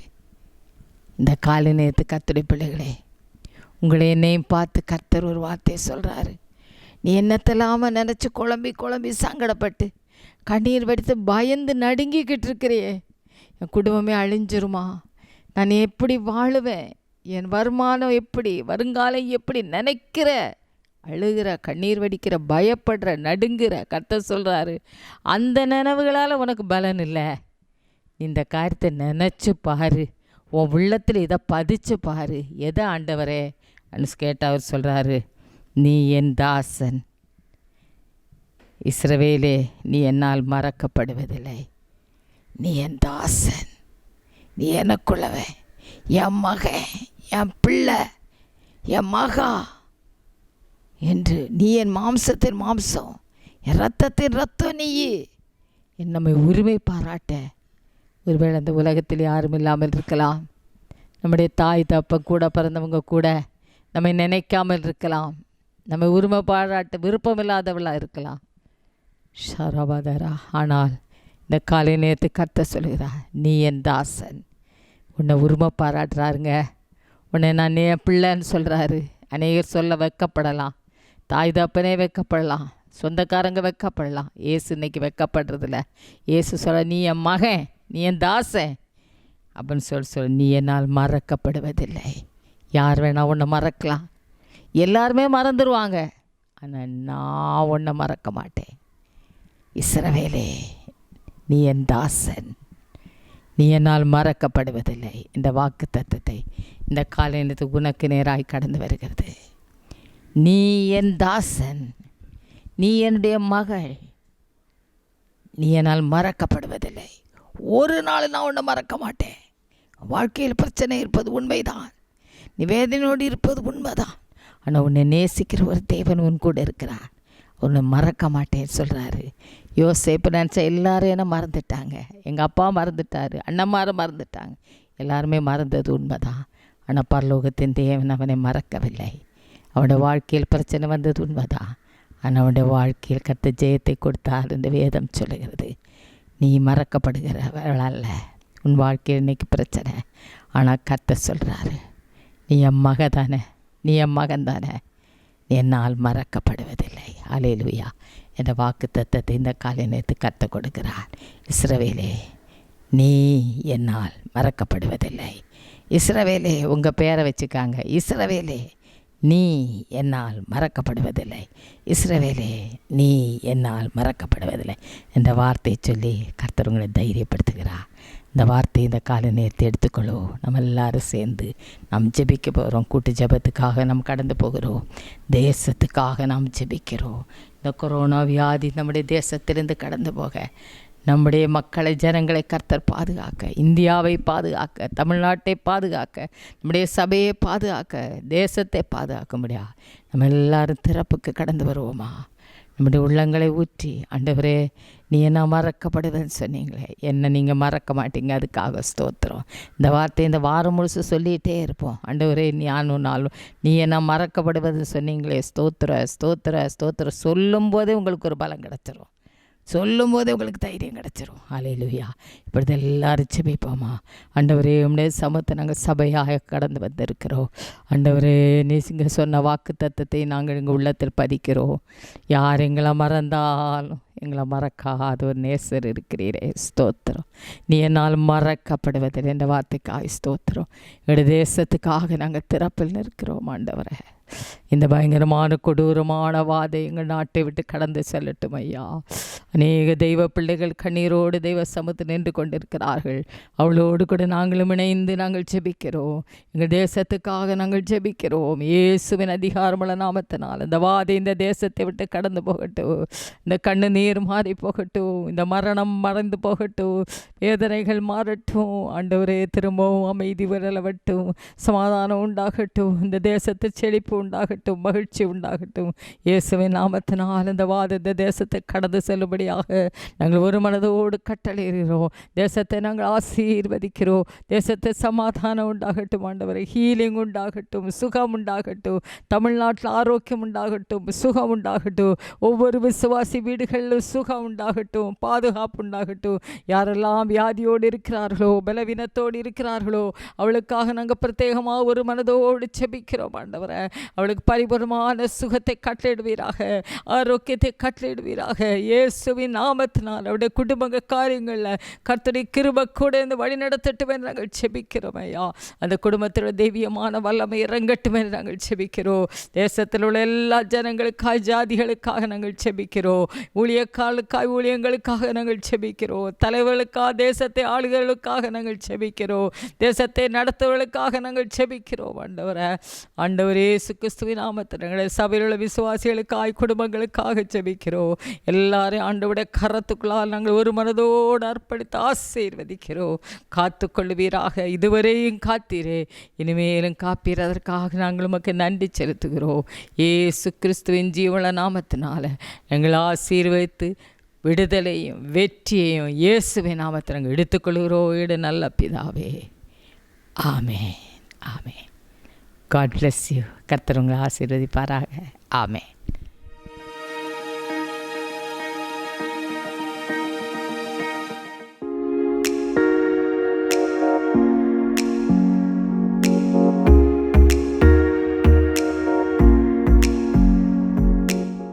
Praise the Lord. கர்த்தருக்கு ஸ்தோத்திரம். It's a joy for me to join with you in worshiping the Lord this morning. உங்களோடு சேர்ந்து ஆண்டவரை ஆராதிப்பது, இந்த காலை வேளையில் உங்களோடு சேர்ந்து ஆராதிப்பது எங்களுக்கு மிகுந்த மகிழ்ச்சி. I trust that the Lord has been good to you in your lives. நான் நம்புகிறேன் ஆண்டவர் உங்கள் வாழ்க்கையில் உண்மையுள்ளவராக இருந்திருப்பார். In these days of uncertain times, the Lord has been a refuge, I believe, in your lives. இந்த நிலையற்ற நாட்களில் ஆண்டவர் உங்களுக்கு தஞ்சமா இருந்திருப்பார் என்று சொல்லி நான் விசுவாசிக்கிறேன். And even the days ahead, God will be a refuge in your lives. இனி வருகிற காலங்களிலும் அவரே நமக்கு தஞ்சமா இருப்பார். Let me share a word that I believe is very important for you to know and understand. இன்னைக்கு நீங்க தெரிந்து கொள்ள வேண்டும், புரிந்து கொள்ள வேண்டும் என்று சொல்லி இந்த வார்த்தையை நான் சொல்ல விரும்புகிறேன். And so I want you to pay attention, open your Bibles, read the scriptures as we say it, and try to understand and put it into your heart whatever you can receive this morning. ஆகவே நீங்க கவனித்து வேதத்தை திறந்து அந்த வசனங்களை வாசித்து நான் சொல்ற காரியங்களை உங்கள் மனதில் வைத்துக் கொள்ள வேண்டுமாய் நான் கேட்டுக்கொள்கிறேன். See, the Bible has many promises which God who cannot lie has made. வேதத்தில் அநேக வாக்குத்தத்தங்கள் பொய்யுரையாத தேவன் நமக்கு கொடுத்திருக்கிறார். Not only that, God who made these promises has the power to fulfill these promises. இந்த வாக்குத்தத்தங்களை செய்தவர் அதை செய்ய அதை நிறைவேற்ற அவர் வல்லமுள்ளவராக இருக்கிறார். But the question is, why have I or you or us not entered into many of these promises? ஆனா கேள்வி என்ன, அநேக இந்த வாக்குத்தத்தங்களுக்குள் நீங்களும் நானும் ஏன் அநேக வாக்குத்தத்தங்களுக்குள் இன்னும் நாம் பிரவேசிக்கவில்லை? Why have we not inherited those promises? இந்த வாக்குத்தத்தங்கள்லாம் ஏன் இன்னும் நான் சுதந்தரித்துக் கொள்ளவில்லை? So how do I inherit the promises that God has made for me? அப்ப ஆண்டவர் எனக்காக கொடுக்கப்பட்டதான வாக்குத்தத்தங்கள் எல்லாம் எப்படி நான் சுதந்தரித்துக் கொள்வேன்? And let's read from Hebrews chapter 6, எபிரேயர் 6வது அதிகாரத்திலிருந்து நாம் வாசிக்கலாம். verses 11 through to 15. 11 15 வரை. நீங்கள் அசதியாயிராமல் வாக்குத்தத்தமான ஆசீர்வாதங்களை விசுவாசத்தினாலும் நீடிய பொறுமையினாலும் சுதந்திரித்துக் கொள்ளுகிறவர்களை பின்பற்றுவர்களாயிருந்து உங்களுக்கு நம்பிக்கையின் பூர்ண நிச்சயம் உண்டாகும்படி நீங்கள் யாவரும் முடிவு பரியந்தம் அப்படியே ஜாக்கிரதையை காண்பிக்க வேண்டும் என்று ஆசையா இருக்கிறோம். ஆபிரகாமுக்கு தேவன் வாக்குத்தத்தம் பண்ணின போது ஆணையிடும்படி தமிழும் பெரியவர் ஒருவரும் இல்லாதபடினாலே தமது பேரிலே தானே ஆணையிட்டு நிச்சயமாகவே நான் ஆசீர்வதித்து உன்னை பெருகவே பெருக பண்ணுவேன் என்றார். அந்தபடியே அவன் பொறுமையாய் காத்திருந்து வாக்குத்தத்தம் பண்ணப்பட்டதை பெற்றான். Hallelujah. Hallelujah. If we look at the context of this particular scripture in the book of Hebrews, எபிரேய புத்தகத்தில் இருக்கக்கூடிய இந்த வசனத்தினுடைய பின்னணி நாம் பார்ப்போமேயானால், the writer is criticizing the Jewish Christians. இந்த யூத கிறிஸ்தவரை அவர் குறை சொல்லுகிறார் பாருங்க. He's talking about their lack of spiritual maturity and their shallow faith. அவங்க அந்த யூத கிறிஸ்தவர்களுக்கு இருந்ததான அந்த ஆவிக்குரிய முதிர்ச்சி இல்லாததை பார்த்து அவருடைய மேலோட்டமான விசுவாசத்தை பார்த்து அவர் பேசுகிறார். And so the intent of the writer here is not to intimidate them or to criticize them, but he is rather trying to encourage them in their spiritual growth. அப்ப இந்த எழுதுகிறவர் அவரை பயமுறுத்துவதற்காக அந்த காரியங்கள் எழுதவில்லை, அவர்கள் தங்களுடைய ஆவிக்குரிய வாழ்க்கையில வளருவதற்காக உற்சாகப்படுத்துவதற்காக சில காரியங்களை சொல்லுகிறார். And this is the reason why I have chosen the scriptures to speak to you this morning. அதனால தான் இந்த காலை வேளையில இந்த வசனத்தை தெரிந்தெடுத்து உங்களோடு கூட நான் பேச தேர்ந்தெடுத்து இருக்கிறேன். I don't want us to be fearful Christians or believers. நாம பயமுள்ள கிறிஸ்தவர்களா இருக்கணும்னு சொல்லி நான் சொல்லல. But rather I want us to approach our faith with confidence. நான் என்ன சொல்ல வரேன், நம்முடைய விசுவாசத்தை தைரியத்தோடு எதிர்கொள்ள வேண்டும் என்று சொல்ல வரேன். Because our hope is anchored in the proven unchanging perfect nature of God. நம்முடைய விசுவாசம் யாரின் மேல் நங்கூரமா இருக்கு? இந்த மாறாத சகலத்தை செய்ய வல்லமையுள்ள இந்த தேவன் மேல் நாம் சார்ந்து கொண்டிருக்கிறோம். That is why we should be confident and patient during these days of trials, tribulations and uncertainties. அதனால தான் இந்த நிலையற்ற நாட்களிலே, பிரச்சனை இருக்கிற நாட்களிலே நீங்கள் நம்பிக்கை இல்லாமல் விசுவாசம் உள்ளவர்களா இருக்க வேண்டும் என்று சொல்லுகிறேன். In verse 12, specifically in the Tamil Bible, it's verse 11. 12வது வசனம் ஆங்கிலத்தில், 11வது வசனம் தமிழ் வேதாகமத்தில் இப்படி வருகிறது. We do not want you to become lazy, but to imitate those who through faith and patience inherit what has been promised. அந்த வசனம் இப்படி சொல்லுகிறது, நீங்கள் அசதியாயிராமல் வாக்குத்தத்தமான ஆசீர்வாதங்களை விசுவாசத்தினாலும் நீடிய பொறுமையினாலும் சுதந்தரித்துக் கொள்கிறவர்களை பின்பற்றுகிறவர்களாயிருங்கள். There are some very powerful things in this verse 11 in the Tamil Bible. இந்த வசனத்துல சில வல்லமுள்ள காரியங்கள் இந்த வசனத்தில் இருக்கிறது. Very important for you to lay hold of that. இந்த காரியங்களை நீங்கள் பற்றி பிடிக்க வேண்டும் பாருங்க. And I want you to engrave it in your heart this morning. இதை உங்கள் இருதயத்தில் அப்படியே அச்சாய் இருக்க வேண்டும் என்று சொல்லி நான் கேட்டுக்கொள்கிறேன். The first thing is God has made promises. முதலாவது காரியம் என்ன? ஆண்டவர் வாக்குத்தத்தங்களை செய்திருக்கிறார். What is a promise? வாக்குத்தத்தம்னா என்ன? A promise is a declaration or a statement made by someone saying I will do it. வாக்குத்தத்தம்னா என்ன? ஆண்டவர் சில பேர் இதை செய்வேன் என்று சொல்லி ஆண்டவர் வாக்குத்தத்தம் பண்ணியிருக்கிறார், பிரகடனம் பண்ணியிருக்கிறார். In human terms, we know a promise is a statement or an assurance that we give to someone. மனுஷனுடைய உலகத்துல பார்க்கும்போது ஒரு ஒரு ஒரு ஒரு சத்தியம் என்ன, நாம் இதை செய்வோம் என்று சொல்லி நம்ம மத்தியில சொல்லுவது. Sometimes we ask our friends, will you keep your word? சில நேரம் நண்பர்களை பார்த்து நாம் கேட்கிறோம், நீ சொன்னது செய்வியா? Do you promise me? நீ எனக்கு சத்தியமா சொல்றியா? Will you keep this a secret? நீ இதை அப்படியே ரகசியமா வச்சுக்குவியா? And we know in human realm people keep secrets, people give their word for many years, for as long as 50 years sometimes. இந்த உலகத்துல பாருங்க, இந்த ரகசியங்கள்லாம் காத்துக்கொள்வாங்க. அவங்க கொடுத்த வாக்குனால 50 வருஷம் காலங்கள் போனாலும் அதை காத்து ரகசியமா வைத்து கொண்டிருப்பாங்க. I've heard the story of two friends who were in the army together. ஒரு கதை நான் கேள்விப்பட்டேன். ராணுவத்தில் இருந்த ரெண்டு நண்பர்கள் இருந்தாங்க. They fought in the World War II together. இரண்டாவது உலக யுத்தத்தில் அவர்கள் இருந்தார்கள். Two close friends. ரெண்டு நண்பர்கள், மிக சகஜமான நண்பர்கள். One of them had this intuition that he would not live very long in the war. ஒருத்தருக்கு இந்த மாதிரி மனசுல தோணுச்சு பாருங்க, இந்த யுத்தத்துல ரொம்ப நாளா இருக்க மாட்டேன்னு சொல்லி மனசுல தோணுச்சு. He would die. He had this intuition. அவன் இறந்து போய் விடுவான் என்று சொல்லி மனதில் எண்ணிக்கொண்டிருந்தான். So he told his best friend, his close friend, he took his badge, his chain, his belt that he wore, his part of army clothes, and gave it to his friend and said, give it to my sister, I love her so much. அவருடைய நண்பரை பார்த்து இப்படி பண்ணார் பாருங்க. அந்த ராணுவத்தில் இருக்கிற உடையில் இருக்கிற அந்த பேட்ஜ், அதுக்கப்புறம் அந்த பெல்ட் எல்லாத்தையும் கழட்டி அந்த நண்பர்கிட்ட கொடுத்து, நீ என்னுடைய சகோதரி கிட்ட கொடுத்துருன்னு சொன்னாரு. Promise me that you will find my sister and give this to her because I love her very much. என்னுடைய சகோதரி கிட்ட நீ கொடுப்ப அப்படிங்கறத எனக்கு சத்தியமா சொல்லு, நீ அவளை கண்டுபிடிச்சு கொடுப்பேங்கற சத்தியமா சொல்லு அப்படின்னு சொன்னான். The story goes like this, that the very next day he died in the battlefield. அந்த கதை எப்படி போகுது அப்படினா, அடுத்த நாள் அவர் யுத்தத்துல மரித்து போனார். And this friend after the war went searching for this man's sister. அந்த யுத்தம் முடிஞ்சதுக்கு அப்புறம் அந்த நண்பர் அந்த இறந்து போன நண்பருடைய சகோதரியை தேடி போனார். He was not able to find his sister for many years. அந்த சகோதரியை अनेक வருஷங்களா தேடி அவரால் கண்டுபிடிக்க முடியவில்லை. After 57 years is when he was able to fulfill that promise and give these things that his best friend gave him back to his sister. 57 வருஷத்துக்கு அப்புறம் தான் அவர் தன்னுடைய நண்பனுக்கு சத்தியம் பண்ணபடியே அவர் என்னென்னலாம் கொடுத்தாரோ அதை 57 வருஷத்துக்கு அப்புறம் சகோதரியை கண்டுபிடிச்சு கொடுத்து அவருடைய சத்தியத்தை அவர் நிறைவேற்றினார். If a human being can do that, how much more can God do that for you? ஒரு மனுஷனால செய்ய முடியுமே, ஆனால் ஆண்டவராகிய தேவன் எவ்வளவு அதிகமாக செய்ய முடியும். Hallelujah. God has made some big promises in the word of God. ஆண்டவர் தம்முடைய வாக்குத்தத்தங்கள் अनेक பெரிய வாக்குத்தத்தங்களை கொடுத்திருக்கிறார். I'm going to talk about some of these big promises. ஆண்டவர் கொடுத்த பெரிய வாக்குத்தத்தங்களை குறித்து நான் பேச போகிறேன். One of the first big promises we read in the Bible is in the book of Genesis that he gave to Abraham. வேதத்தில் ஒரு பெரிய ஒரு வாக்குத்தத்தம் என்ன அப்படினா, ஆதியாகமத்தில் வாசிக்கிறோம், ஆபிரகாமுக்கு ஆண்டவர் கொடுத்ததான வாக்குத்தத்தம். He was 75 years old. அவன் 75 வயதா இருந்தான்.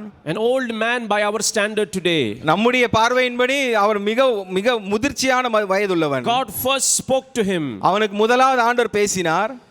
His wife was barren, she had no children, she could not bear any children. அவள் மனைவி மலடியா இருந்தா, அவனால் பிள்ளை பெற முடியாதவளா இருந்தாள். In Genesis chapter 22, God says, your descendants will be innumerable like the stars of the sky and like the sand by the seashore. ஆதியாகமம் 22 வசனத்தில் எப்படி ஆண்டவர் வாக்குத்தத்தம் பண்ணார், சந்ததி வானத்து நட்சத்திரங்களை போலவும் கடற்கரை மணத்திலே போய் இருப்பார்கள் என்று சொல்லி வாக்குத்தத்தம் பண்ணினார். And specifically in verse 18 of chapter 22, அதுல 18வது வசனம், குறிப்பாக 22 அதிகாரம் 18வது வசனத்துல, through his offspring all the nations of the earth will be blessed. உன் சந்ததிக்குள் பூமியில சகல ஜாதிகளும் ஆசீர்வதிக்கப்படும். This is a very particularly noteworthy promise of God to Abraham. ஆண்டவர் ஆபிரகாம் கொடுத்ததான வாக்குத்தத்தங்கள் இது மிகவும் குறிப்பிடப்படத்தக்க ஒரு வாக்குத்தத்தம் இது. In Galatians chapter 3 verse 16, கலாத்தியர் 3வது அதிகாரம் 16வது வசனத்துல, the promises were spoken to Abraham and to his seed, and that seed is none other than Jesus Christ, is what the Bible says. அந்த வாக்குத்தத்தம்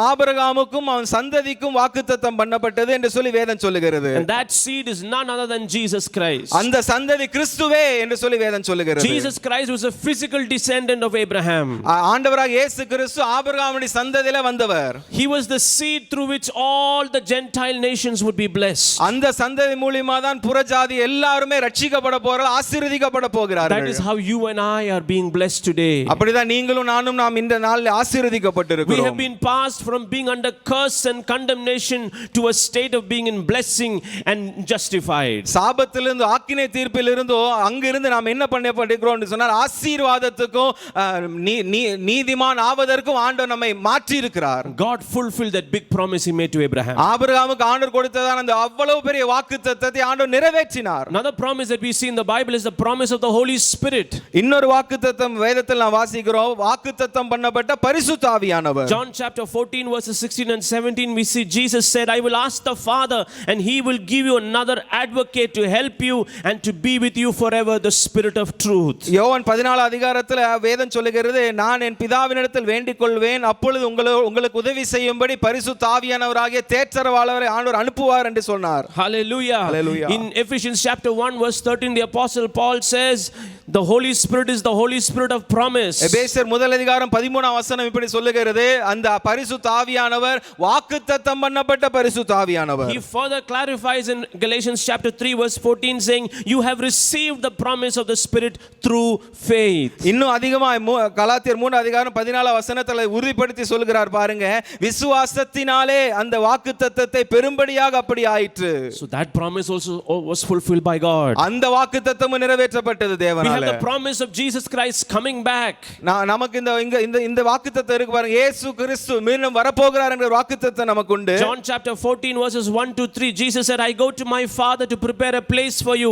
When I have done it I will come back and receive you to myself. யோவான் 14 அதிகாரம் முதல் 3 வசனங்கள் இப்படி சொல்லுகிறது, நான் உங்களுக்கு என்று ஒரு ஸ்தலத்தை ஆயத்த பண்ணிவிட்டு மீண்டும் வருவேன், உங்களை மறுபடியும் அழைத்து செல்வேன் என்று வாக்குத்தத்தம் பண்ணி இருக்கிறார். Jesus has promised he will come back. ஆண்டவர் வாக்குத்தத்தம் பண்ணியிருக்கார், மறுபடியும் வருவேன் என்று வாக்குத்தத்தம் பண்ணி இருக்கிறார். Some of you may ask, where is that promise that he will come back? It hasn't been fulfilled. நிறைய பேர் கேட்கலாம், என்ன இந்த வாக்குத்தத்தம் இன்னும் நிறைவேறலையே என்று சொல்லி கேட்கலாம். But as you sit in your home, know that the signs are very sure today. ஆனா ஒரு காரியத்தை புரிந்து கொள்ளுங்கள், வீட்டில் நீங்க இருக்கும்போதே நடக்கக்கூடிய அடையாளங்கள் ஒரு காரியத்தை பேசிக் கொண்டிருக்கிறது. The signs definitely point to the imminent return of my Savior, the Lord Jesus Christ. நடக்கக்கூடிய அடையாளங்கள் என்ன சொல்லிக் கொண்டிருக்கிறது? என் இரட்சகராக இயேசு மீண்டும் வரப்போகிறார் என்று சொல்லி பேசிக் கொண்டிருக்கிறது. He will come back. அவர் நிச்சயமாய் வருவார். There is a promise of eternal life that is there in the Bible. வேதத்தில் நித்திய ஜீவனை குறித்து வாக்குத்தத்தம் ஆண்டவர் செய்திருக்கிறார். Titus chapter 1 verse 2. தீத்து முதல் அதிகாரம் 2வது வசனம். It says God who cannot lie promised before the beginning of time eternal life. பொய்யுரையாத தேவன் இந்த நித்திய ஜீவனை குறித்து வாக்குத்தத்தம் பண்ணியிருக்கிறார் என்று சொல்லி இந்த வசனம் சொல்லுகிறது. Hallelujah. Hallelujah. And through Jesus we have the promise of eternal life. இயேசு கிறிஸ்து மூலமா இந்த நித்திய ஜீவன்கிற வாக்குத்தத்தம் கொடுக்கப்பட்டிருக்கிறது. The promises of God, the big promises of God have all been fulfilled. ஆண்டவர் கொடுத்த பெரிய வாக்குத்தத்தங்கள் எல்லாம் நிறைவேறி முடிந்து விட்டது. But God has made thousands of promises in the word of God. ஆனா ஆண்டவர் இன்னும் अनेक ஆயிரக்கணக்கான வாக்குத்தத்தங்கள் இந்த வேதத்தில் நமக்கு கொடுத்திருக்கிறார். Deuteronomy chapter 31 verse 8 says, I will never leave you nor forsake you. உபாகமம் 31:8 இப்படி சொல்லுகிறார், நான் விட்டு விலகுவதில்லை, உன்னை கைவிடுவதும் இல்லை. Psalm 50 and verse 15 says, call on me in the day of trouble and I will deliver you. சங்கீதம் 50 அதிகாரம் 15 வசனம் சொல்லுகிறது, ஆபத்தில் என்னை நோக்கி கூப்பிடு, நான் உன்னை விடுவிப்பேன், நீ என்னை மகிமைப்படுத்துவாய். Hallelujah. Hallelujah. Isaiah 64 verse 4 says, no eye has seen, no ear has heard, no mind has conceived what God has prepared for those whom he loves. ஏசாயா 64 அதிகாரம் 4 வசனம் இப்படி சொல்லுகிறது, தமக்காக காத்திருக்கிறவர்களுக்கு தேவன் ஆயத்த பண்ணி வைத்திருக்கிறதை கண் காணவில்லை, காது கேட்கவில்லை, இருதயத்துக்கு தோன்றவும் இல்லை. These are all promises of God. இதெல்லாம் ஆண்டவர் வாக்குத்தத்தம் பண்ணப்பட்ட வார்த்தைகள். Matthew chapter 6 verse 33 says, seek first the kingdom of God and his righteousness and all these things that you worry about will be added to you. மத்தேயு 6 அதிகாரம் 33 வசனம் சொல்லுங்க, முதலாவது தேவனுடைய ராஜ்யத்தையும் நீதியையும் தேடுங்கள், அப்பொழுது இவைகள் எல்லாம் உங்களுக்கு கூட கொடுக்கப்படும். Hallelujah. Hallelujah. Powerful promises of God given to you. ஆண்டவர் கொடுத்ததான வாக்குத்தத்தம் மிக வல்லமையுள்ள வாக்குத்தத்தங்கள் இதெல்லாம். And I want to emphasize is that the God who made these promises cannot lie. ஆனா ஒரு காரியம் சொல்ல விரும்புகிறேன், இந்த வாக்குத்தத்தங்கள் எல்லாம் செய்தவர் பொய்யுரையாத தேவன். He has infinite power to fulfill these promises. அவர் சொன்னதான வாக்குத்தத்தத்தை நிறைவேற்ற அவர்கிட்ட எல்லை இல்லாத வல்லமை உண்டு. In fact, I want to encourage you, I want to strengthen your faith by showing you places where God has fulfilled his promises. நான் உங்களை உற்சாகப்படுத்த விரும்புகிறேன். ஆண்டவர் தன்னுடைய வாக்குத்தத்தத்தை நிறைவேற்றக்கூடிய அந்த இடங்களை சில இடங்களெல்லாம் காட்டி உங்களை உற்சாகப்படுத்த விரும்புகிறேன். Genesis chapter 21 verse 1. ஆதியாகமம் 21 அதிகாரம் முதல் வசனம். When Sarah was 90 years old, சாராள் 90 வயதா இருக்கும்போது the Bible says the Lord did for Sarah as he had promised. அந்த வேதம் எப்படி சொல்லுகிறது என்று சொன்னால் கர்த்தர் தாம் உரைத்தபடியே சாராளுக்கு செய்தருளினார். Hallelujah. Hallelujah. Promise keeping God. ஆண்டவர் வாக்குத்தத்தத்தை நிறைவேற்றுகிற தேவன். Joshua chapter 21 verse 45. யோசுவா 21 அதிகாரம் 45வது வசனம். It says not one of all the Lord's good promises to Israel failed. Every one was fulfilled. கர்த்தர் இஸ்ரவேல் ஜனங்களுக்கு சொல்லியிருக்க நல்வார்த்தைகள் ஒன்றாகலும் தவறி போகவில்லை, எல்லாம் நிறைவேறிற்று. Hallelujah. Every one was fulfilled. எல்லாம் நிறைவேறிற்று. Promise keeping God. ஆண்டவர் வாக்குத்தத்தத்தை நிறைவேற்றுகிற தேவன். 1 Kings chapter 5 verse 12. 1 ராஜாக்கள் 5:12 The வசனம். Lord gave wisdom to Solomon just as he promised him. ஆண்டவர் சாலமோனுக்கு சொன்னபடியே அவனுக்கு ஞானத்தை தந்தருளினார். 1 Kings 8 and verse 20. 1 ராஜாக்கள் 8 20வது வசனம். At the dedication of the temple, Solomon says, the Lord has kept the promise he made me.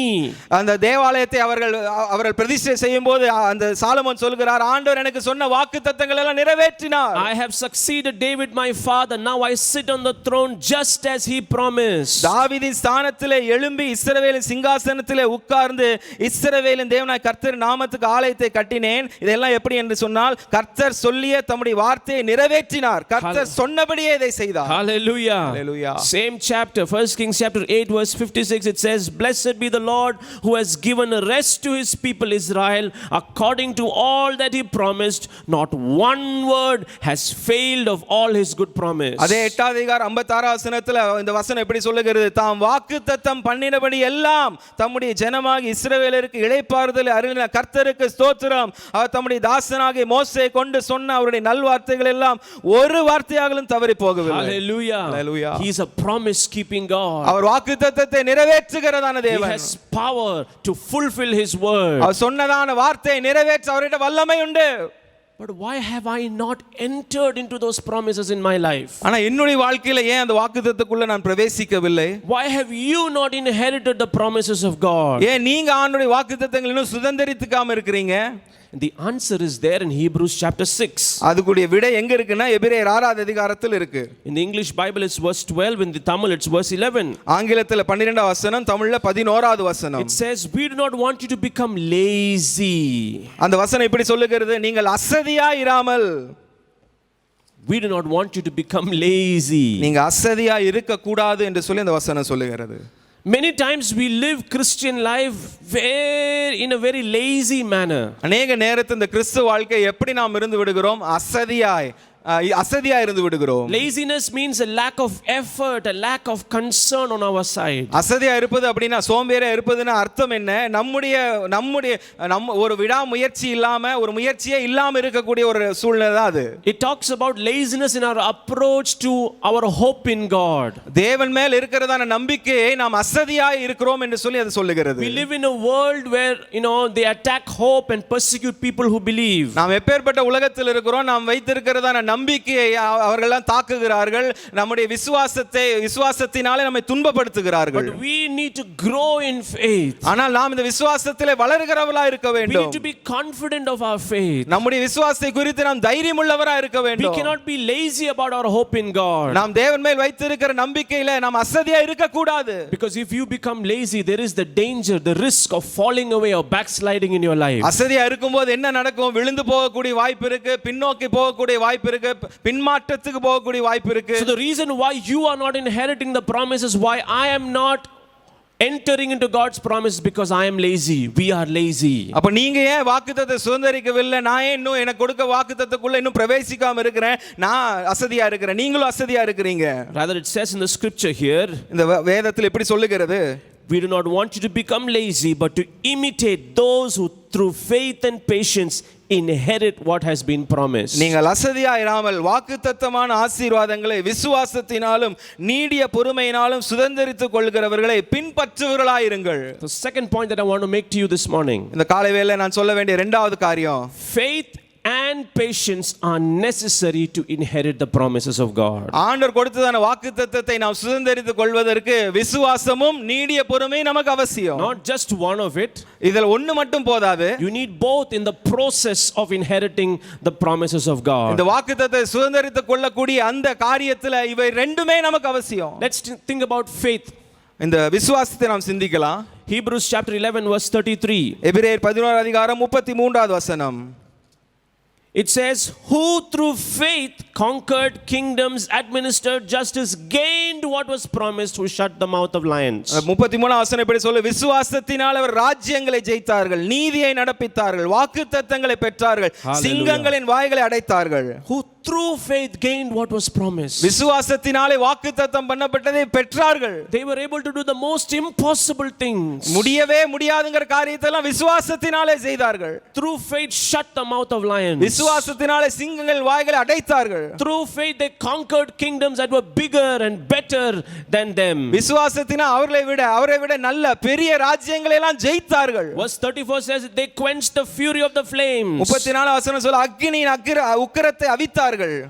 Through faith gained that promise. விசுவாசத்தினால் இந்த வாக்குத்தத்தங்களை பெற்றார்கள். They escaped the edge of the sword. பட்டய கருக்குக்கு தப்பினார்கள். They became powerful in battle. பலவீனத்திலே யுத்தத்தில் வல்லவரானார்கள். Their weakness was turned to strength. அவர்கள் பலவீனத்திலே பலன் கொண்டார்கள். They were routed foreign armies. அந்நியருடைய சேனைகளை எல்லாம் முறியடித்தார்கள். How? Through faith. எப்படி? விசுவாசத்தினால. They gained what was promised. வாக்குத்தத்தம் பண்ணப்பட்ட விசுவாசத்தினாலே பெற்றார்கள். See, faith on its own is of no use. விசுவாசம் தனியா இருந்ததுன்னா அதனால உபயோகம் இல்ல பாருங்க. Without any works, faith is useless. கிரியை இல்லாத விசுவாசம்னால எதுவுமே இல்ல. I want to illustrate my point looking at the story in the gospel of the woman who was bleeding for 12 years. நமக்கு அந்த பெரும்பாடுள்ள ஸ்திரியை தெரியும் இல்லையா? அவங்களுடைய வாழ்க்கையிலிருந்து இந்த எடுத்துக்காட்ட சொல்ல விரும்புகிறேன். 12 years she suffered bleeding. 12 வருஷமாய் பெரும்பாடுள்ள ஸ்திரீ. One day she saw that Jesus is passing by. ஒரு நாள் இயேசு அந்த பக்கம் போறவர் கண்டாள். There's a huge crowd of people around Jesus. அநேகர் சுற்றி இருந்தாங்க, பெரிய ஒரு கூட்டம். It was like a political rally, too many people. அரசியல் இருக்க கூட்டம் மாதிரி அவ்வளோ பேர் இருந்தாங்க. The Bible says in that account in Luke chapter 8 that she pressed through the crowd. லூக்கா 8 அதிகாரம் எப்படி சொல்லுகிறதுன்னு சொன்னால், அந்த கூட்டத்தின் நடுவே ஊடுருவி சென்றாள். Imagine the heckling and the pushing and the pulling that would have been there in this huge crowd. நினைச்சு பாருங்க, எத்தனை பேர் தள்ளி இருப்பாங்க, எத்தனை பேர் இழுத்து இருப்பாங்க, எத்தனை பேர் அவங்களை அப்படியே கசக்கி இருப்பாங்க. She pressed through the crowd and touched the garment of Jesus. ஆனால் கூட்டத்தின் நடுவில் அவள் போய் இயேசுவின் வஸ்திரத்தின் ஓரத்தை தொட்டாள்.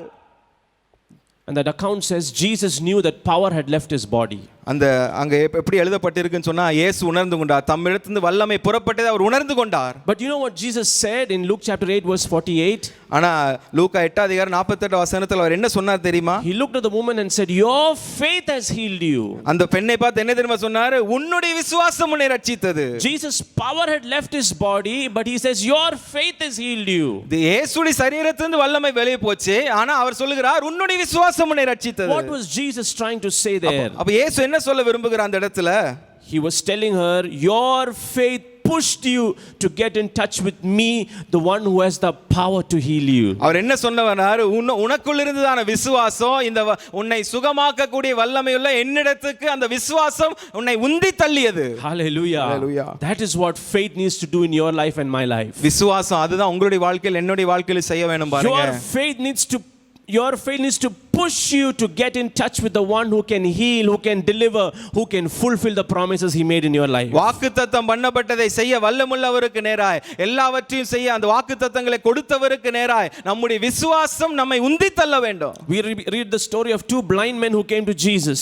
இயேசு கிட்ட வந்த ரெண்டு குருடருடைய கதையை நாம் வாசிக்கிறோம். In Matthew chapter 9. மத்தேயு 9வது அதிகாரத்துல. And Jesus tells those two blind men, according to your faith let it be done to you. அவர்களை பார்த்து இயேசு சொல்கிறார், உன்னுடைய விசுவாசத்தின் வார்த்தையின்படி உனக்கு ஆக கடவுது. And this is emphasized many times in different stories in the gospel.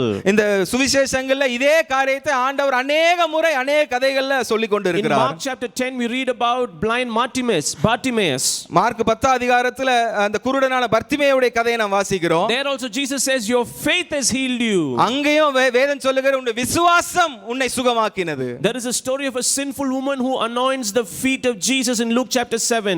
லூக்கா 7 அதிகாரத்துல இயேசுடைய பாதத்தை அபிஷேகம் பண்ணின அந்த பாவமான ஸ்திரியை குறித்து சொல்லுகிறது. There Jesus says your faith has saved you, go in peace. அங்க ஆண்டவர் சொல்லுகிறார் உன்னுடைய விசுவாசம் உன்னை ரட்சித்தது, சமாதானத்தோட நீ போ. There is a story in Luke chapter 17 of 10 lepers who were healed by Jesus. லூக்கா 17 அதிகாரத்துல 10 குஷ்டரோகிகளை ஆண்டவர் சுத்தமாக்குற அந்த சம்பவம் அங்க இருக்கு.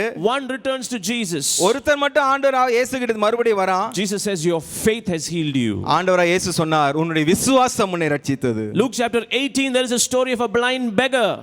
லூக்கா 18வது அதிகாரத்துல ஒரு குருடனான ஒரு பிச்சைக்காரன் இருக்கிறான்.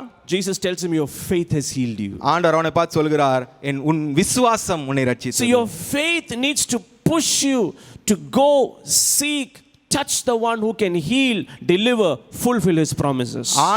நம்முடைய விசுவாசம் என்ன பண்ண வேண்டும் என்று சொன்னால் நம்மை ரட்சிக்க வல்லமையுள்ள, இந்த வாக்குத்தத்தத்தை நிறைவேற்ற வல்லமையுள்ள, நம்மை சுகமாக்க வல்லமையுள்ள தேவனுக்கு நேராய் இந்த விசுவாசம் நம்மை உந்தி தள்ள வேண்டும். If that is true, அது உண்மையா இருக்குமேயானால் the opposite is true as well. அதுக்கு எதிரான காரியமும் உண்மைதான்.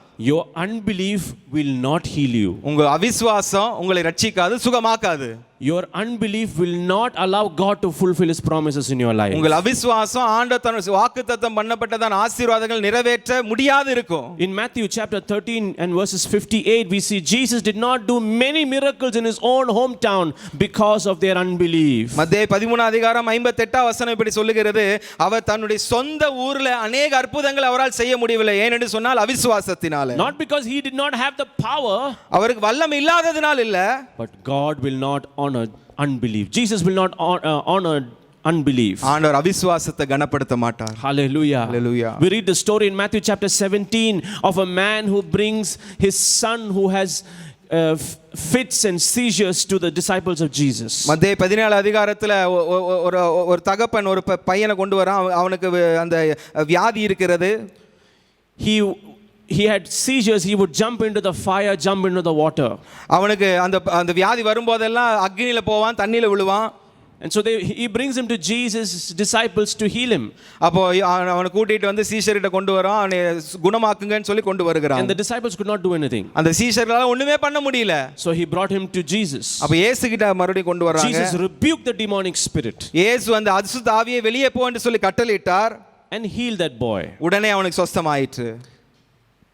The disciples come to Jesus and ask him privately. அந்த சீஷர்கள் இயேசு கிட்ட வந்து தனியா வந்து கேக்குறாங்க, why couldn't we cast out the demonic spirit? ஏன் ஆண்டவரே எங்கனால அந்த அசுத்த ஆவியை துரத்த முடியல? If you read that in Matthew chapter 17 verse 19, Jesus says, because you have so little faith, basically your unbelief has not allowed that to happen. மத்தேயு 17 அதிகாரம் 19 வசனத்துல இப்படி சொல்கிறார், உன்னுடைய கொஞ்சமான விசுவாசத்தினால அல்லது உன்னுடைய அவிசுவாசத்தினால தான் என்று சொல்லி அவர் சொல்லுகிறார்.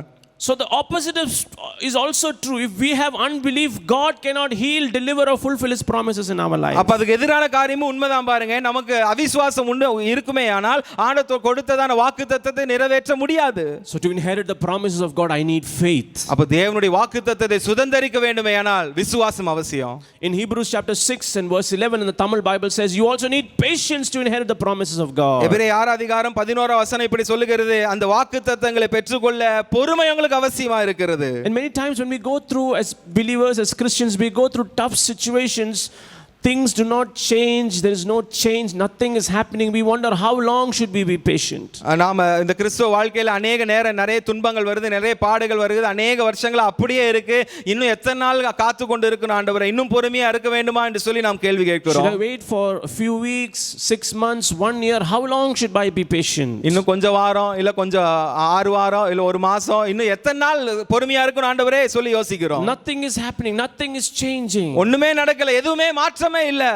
The Bible teaches us that I need to be patient and lean on Jesus. வேதம் நமக்கு என்ன போதிக்கிறது? நாம் பொறுமையோடு இருந்து அந்த இயேசுவின் மேல சார்ந்து கொண்டிருக்க வேண்டும் என்று போதிக்கிறது. Be patient and trust in Jesus. பொறுமையா இருந்து அவர் மேல் நம்பிக்கையா இருங்கள். Because we live in an extremely impatient culture. நாம் எப்பேற்பட்ட ஒரு கலாச்சாரத்துல வாழ்கிறோம், கொஞ்சம் கூட பொறுமையா இல்லாத ஒரு கலாச்சாரத்துல வாழ்ந்து கொண்டிருக்கிறோம். Technology has made us connect with people in a matter of seconds. தொழில்நுட்பம் நம்மை ஒருவர் எப்படி ஒரு 2-3 செகண்ட்ல இணைக்கக்கூடிய அளவுக்கு தொழில்நுட்பம் வளர்ந்திருக்கு. We can see each other in a matter of seconds on our phones. ஒரு சில நொடிகள்ல நம்முடைய தொலைபேசி மூலமா அனைவரையும் பார்க்க முடிகிறது. We have instant food today, instant noodles today, everything is instant. எல்லாமே உடனடி நூடுல்ஸ், உடனடி சாப்பாடு, எல்லாமே உடனடியாக. Services are instant. We can dial on our phone and we have an auto rickshaw coming, we have a taxi coming to take us where we want to go. நாம் phone பண்ணா car வருது, phone பண்ணா auto வருது, எல்லாமே உடனடியாக நடக்கிறது. There is no patience that the culture teaching us today. நம்முடைய கலாச்சாரத்துல கொஞ்சம் பொறுமையை போதிக்கவே இல்லை நம்முடைய கலாச்சாரம். A revival preacher once told the story of a man who prayed to God, God give me patience. ஒரு எழுப்புதல் பிரசங்கியார் இப்படி சொல்றார், ஒருத்தர் இப்படி ஜெபம் பண்ணார், ஆண்டவரே எனக்கு பொறுமையை தாங்கன்னு ஜெபம் பண்ணாராமா. And then he prayed, I want it now. அப்படி ஜெபம் பண்ணிட்டு பொறுமையை தாங்க, எனக்கு இப்பவே தாங்க அப்படின்னு ஜெபம் பண்ணாராமா. How is it possible? அது எப்படிங்க நடக்கும்? So we need patience to inherit the promises of God. அப்ப ஆண்டவருடைய வாக்குத்தத்தத்தை சுதந்தரித்துக் கொள்ள நமக்கு பொறுமை அவசியம். James chapter 5 and verse 11 is a very powerful verse. யாக்கோபு 5:11 மிக வல்லமையுள்ள ஒரு வசனம். It says we count as blessed those who have persevered. இதோ பொறுமையா இருக்கிறவர்கள் பாக்கியவான்கள் என்கிறோமே. And then he says you have heard of Job's perseverance and seen what the Lord brought about. யோபின் பொறுமையை குறித்து கேள்விப்பட்டிருப்பீர்களே, கர்த்தருடைய செயலின் முடிவை கண்டிருப்பீர்களே. The story of Job is a fascinating story. யோபினுடைய கதை மிகவும் பிரம்மாண்டமான ஒரு கதை பாருங்க. A righteous man. ஒரு நீதியுள்ள மனுஷன். But he went through a long periods of bitter trials in his life. ஆனா ஒரு நீதியுள்ள மனுஷன் வாழ்க்கையில மிகுந்த நெடு நாட்களாய் கசப்பான அனுபவங்களை கஷ்டங்கள் மத்தியில போனார் அவர். In Job chapter 42 and verse 2, யோபு 42:2 வசனம், he says I know that you can do all things and no purpose of yours can be thwarted. Devri சகலத்தை செய்ய வல்லவர், நீ செய்ய நினைத்து தடைபடாது என்று சொல்லுகிறார். In verse 5 he says my eyes have seen you. 5ஆம் வசனத்தில் என் கண்கள் உங்களை கண்டது. Hallelujah. Hallelujah. See, through that bitter experiences in his life, he's saying, I have seen you, God. அந்த கசப்பான அனுபவங்கள் மத்தியில் என்ன தெரியுமா சொல்கிறார்? என்னுடைய கண்கள் உம்மை கண்டது. Job's life teaches me patience. யோபுடைய வாழ்க்கை என்ன கற்றுக் கொடுக்கிறது? பொறுமையை கற்றுக் கொடுக்கிறது. In an extremely impatient culture. நம்முடைய கலாச்சாரத்துல பொறுமையே இல்லாத ஒரு சூழ்நிலை. The Bible says about Job, the Lord blessed his latter days more than his former days. யோபை குறித்து வேதம் சொல்லுகிறது, அவனுடைய முன்னிலைமையை பார்க்கிலும் பின்னிலைமை அவர் ஆசீர்வதிப்பார். Praise God for those who persevered in the faith. தொடர்ந்து விசுவாசித்துக் கொண்டிருந்தவருக்காக ஸ்தோத்திரம். Hallelujah. Hallelujah. Matthew chapter 7 verse 7. மத்தேயு 7:7 வசனம். Jesus says, ask and it will be given. கேளுங்களும் கொடுக்கப்படும். Seek and you will find. தேடுங்கள் கண்டடைவீர்கள். Knock and the door will be opened to you. தட்டுங்கள் உங்களுக்கு திறக்கப்படும். Wonderful promise in the Bible. வேதத்தில் இருக்கிற பெரிய நல்ல ஒரு வாக்குத்தத்தம். But many of you ask, I asked but I didn't receive. ஆனா நிறைய பேர் சொல்றீங்க, நான் கேட்டேன் ஆனா இன்னும் பெற்றுக்கொள்ளவில்லை. So in Luke chapter 11 verses 9 and 10 we see Jesus trying to explain that. லூக்கா 11:9-10 வசனத்துல அதை அவர் விளக்கி காண்பிக்கிறார் He பாருங்க. says everyone who asks receives. அதை எப்படி சொல்லுகிறது?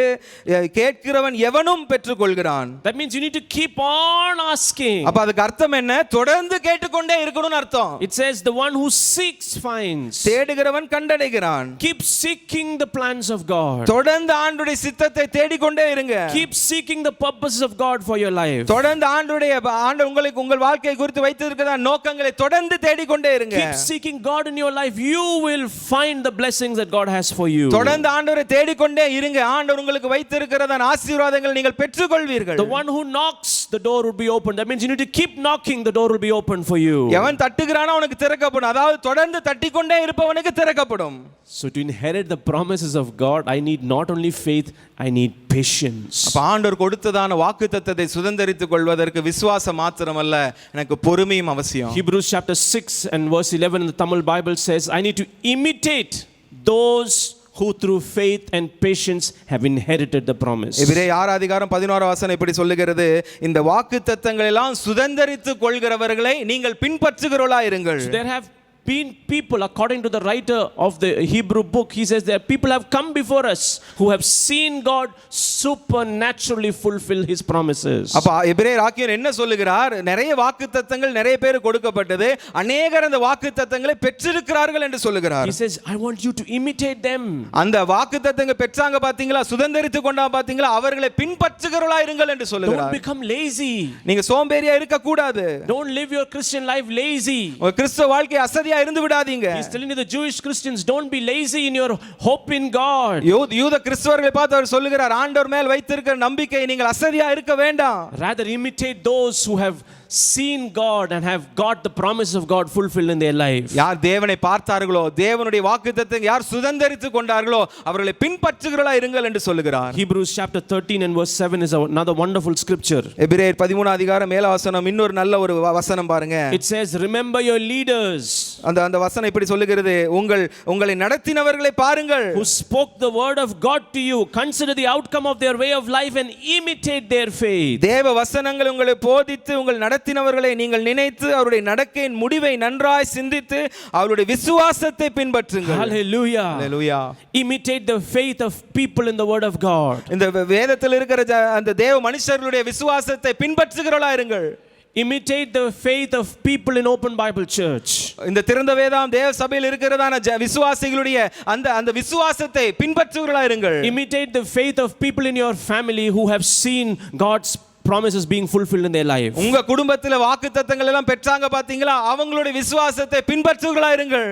In Hebrews chapter 6 specifically he talks about the Lord promising to Abraham. எபிரேயர் 6 அதிகாரத்துல குறிப்பாக ஆபிரகாமுக்கு ஆண்டவர் கொடுத்த வாக்குத்தத்தத்தை அவர் எழுதுகிறார். And in verse 15 he says, 15 வசனத்தில் இப்படி சொல்லுகிறார், and so after waiting patiently Abraham received what was promised. அவன் பொறுமையாய் காத்திருந்து வாக்குத்தத்தம் பண்ணப்பட்டதை பெற்றான். Hallelujah. Hallelujah. Abraham is the pattern for every believer when it comes to faith and patience. விசுவாசத்துக்கும் பொறுமைக்கும் ஆபிரகாம் தான் நமக்கு எடுத்துக்காட்டு மாதிரியா இருக்கிறாரு. There is no other better example than Abraham. இதை விட ஒரு பெரிய எடுத்துக்காட்டு, ஆபிரகாமை விட பெரிய எடுத்துக்காட்டு இல்லைங்க. God first meets him when he was 75 years old. 75 வயதா இருக்கும்போது ஆபிரகாமை ஆண்டவர் சந்திக்கிறார். God says, I will give you an offspring. ஆண்டவர் சொல்ல, நான் உங்களுக்கு சந்ததியை தருவேன். He had no children of his own. அவனுக்கு குழந்தை இல்லாத சூழ்நிலையில் ஆண்டவர் வாக்குத்தத்தத்தை செய்தார். 5 years passed, 10 years passed, nothing happened. 5 வருஷம் போச்சு, 10 வருஷம் போனது, ஒண்ணுமே நடக்கல. Sarah grew impatient. சாராளுக்கு பொறுமை இல்லாம போயிற்று. She asked Abraham to sleep with her own maidservant Hagar. தன்னுடைய வேலை செய்து கொண்டிருந்த அந்த ஆகாரோட ஒரு பிள்ளையை பெற்றுக் கொடுங்கள் என்று சொல்லி சொன்னார். And so Ishmael was born. அதனால தான் இஸ்மவேல் பிறந்தான். Abraham was 86 years old. Abraham 86 வயதா இருந்தான். He did not have his own offspring through his own wife.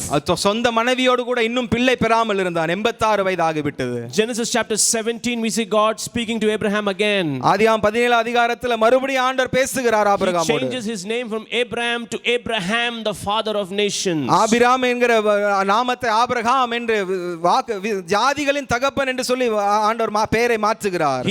God also changes the name of Sarai to Sarah, the mother of nations. சாரா என்கிறதான பெயரை சாராள் என்று மாற்றி அநேக தேசங்களுக்கு தாய் என்று சொல்லி பெயரை மாற்றுகிறார். Her promise was that kings of people shall come from her. அவளுக்கு கொடுத்ததான வாக்குத்தத்தம் என்ன? உன்னுடைய சந்ததியில் ராஜாக்கள் தோன்றுவார்கள். But many years pass, there's nothing happening in that promise. ஆனா அநேக வருஷங்கள் போச்சு, வாக்குத்தத்தம் நிறைவேற மாதிரியே தெரியல. Genesis chapter 18 we see Abraham is now 99 years old. ஆதியாகமம் 18 அதிகாரத்தில் நாம் பார்க்கிறோம் 99 வயதாகி இருக்கிறார்.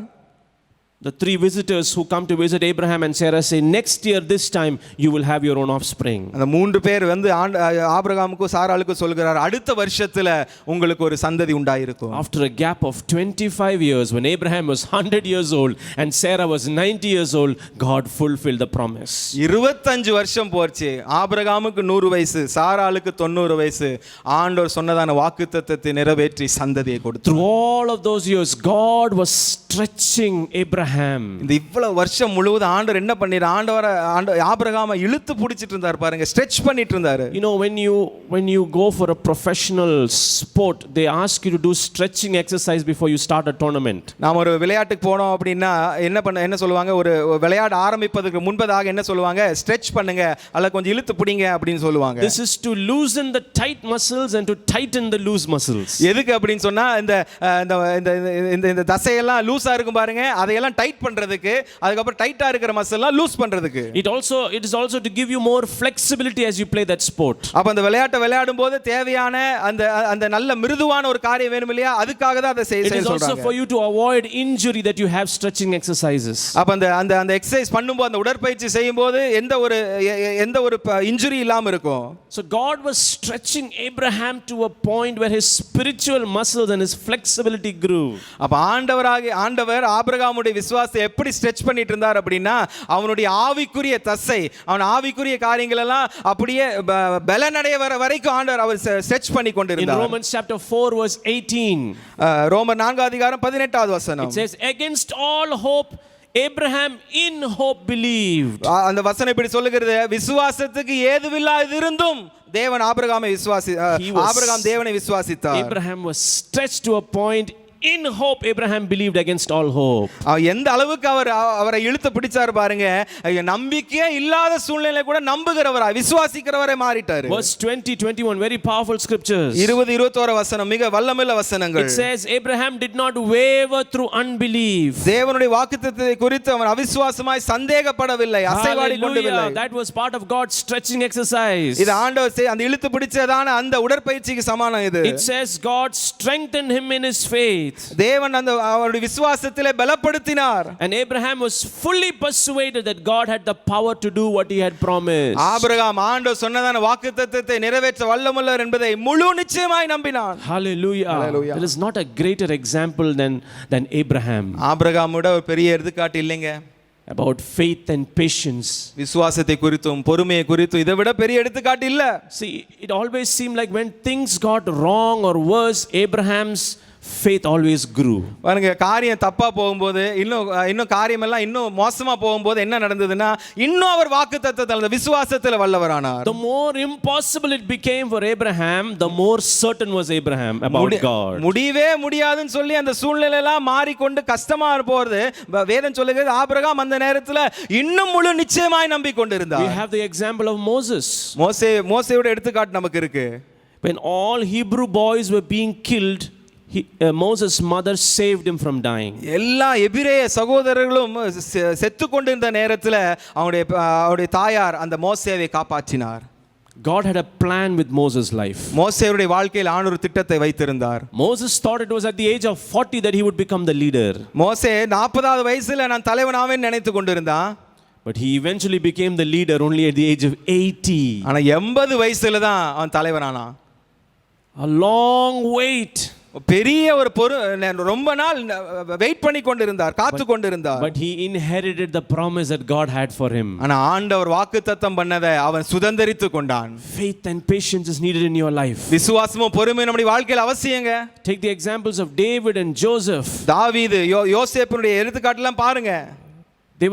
David was anointed to be king, but he became king at the age of 30. தாவீது ராஜாவாகும்படி அபிஷேகம் பண்ணப்பட்டார், ஆனா 30 வயசுல தான் ராஜாவானார். Joseph saw a dream at the age of 17, but he became the prime minister of Egypt only at the age of 30.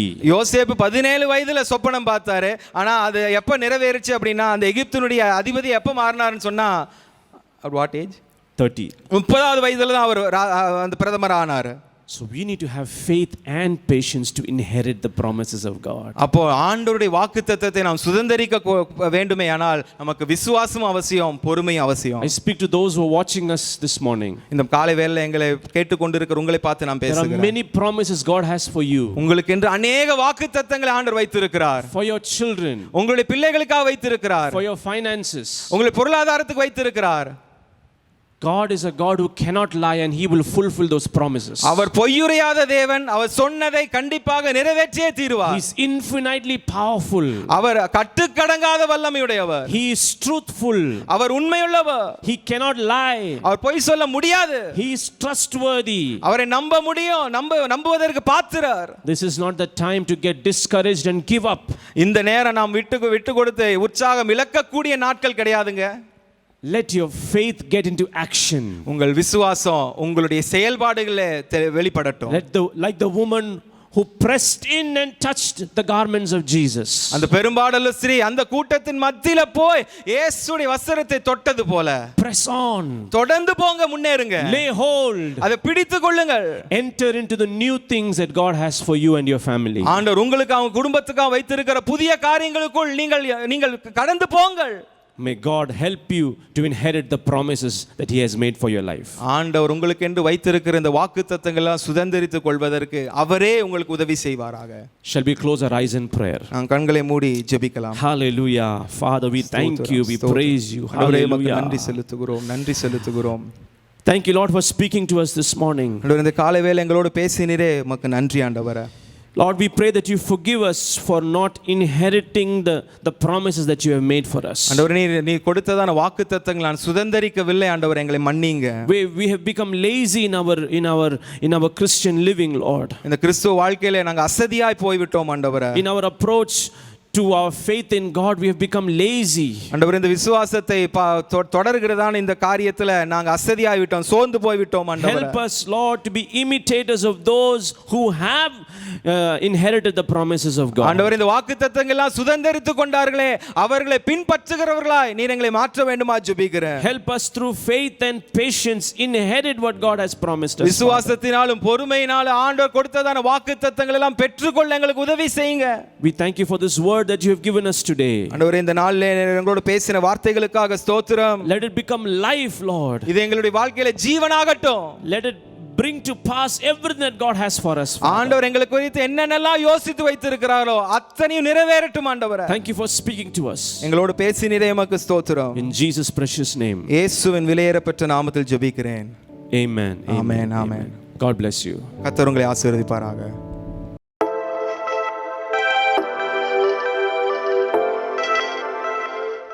அப்பா, நாங்கள் உம்மை துதிக்கிறோம். உம்முடைய வல்லமையான பிரசன்னத்தினால் எங்களை நிறைத்த தயவுக்காக ஸ்தோத்திரம். ஆமென். வந்திருக்க ஒவ்வொருவரையும் ஆசீர்வதிங்க ராஜா. திரும்பி போகும்போது கிருபை கூட இருக்கட்டும். எல்லாரையும் அபிஷேகத்தில் நிறைத்து ஆசீர்வாத வழி நடத்துங்க ராஜா. பலப்படுத்துங்க. எங்களை முற்றுமாமக்கத்தில் ஒப்பு கொடுக்குறோம். ஆசீர்வதிங்க. ஏசப்பாவின் நாமத்தில் அன்பாக கேட்குறேன் பிதாவே. ஆமேன். ஆமேன். என் ஆத்மாவே கர்த்தரை ஸ்தோத்ரி. என் முழு உள்ளமே கர்த்தராமத்தை ஸ்தோத்ரி. என் ஆத்மாவே கர்த்தரை ஸ்தோத்ரி. அவர் செய்த சகல உபகாரங்களையும் மறவாதே. ஆமேன். ஆமேன். நம்முடைய கர்த்தராகிய இயேசு கிறிஸ்துவின் கிருபையும் பிதாவாகிய தேவனுடைய அன்பும் பரிசுத்த ஆவியானவருடைய அன்யோன்ய ஐக்கியமும் நம் அனைவரோடும் கூட என்னென்றைக்கும் இருப்பதாக. ஆமேன். ஆமேன்.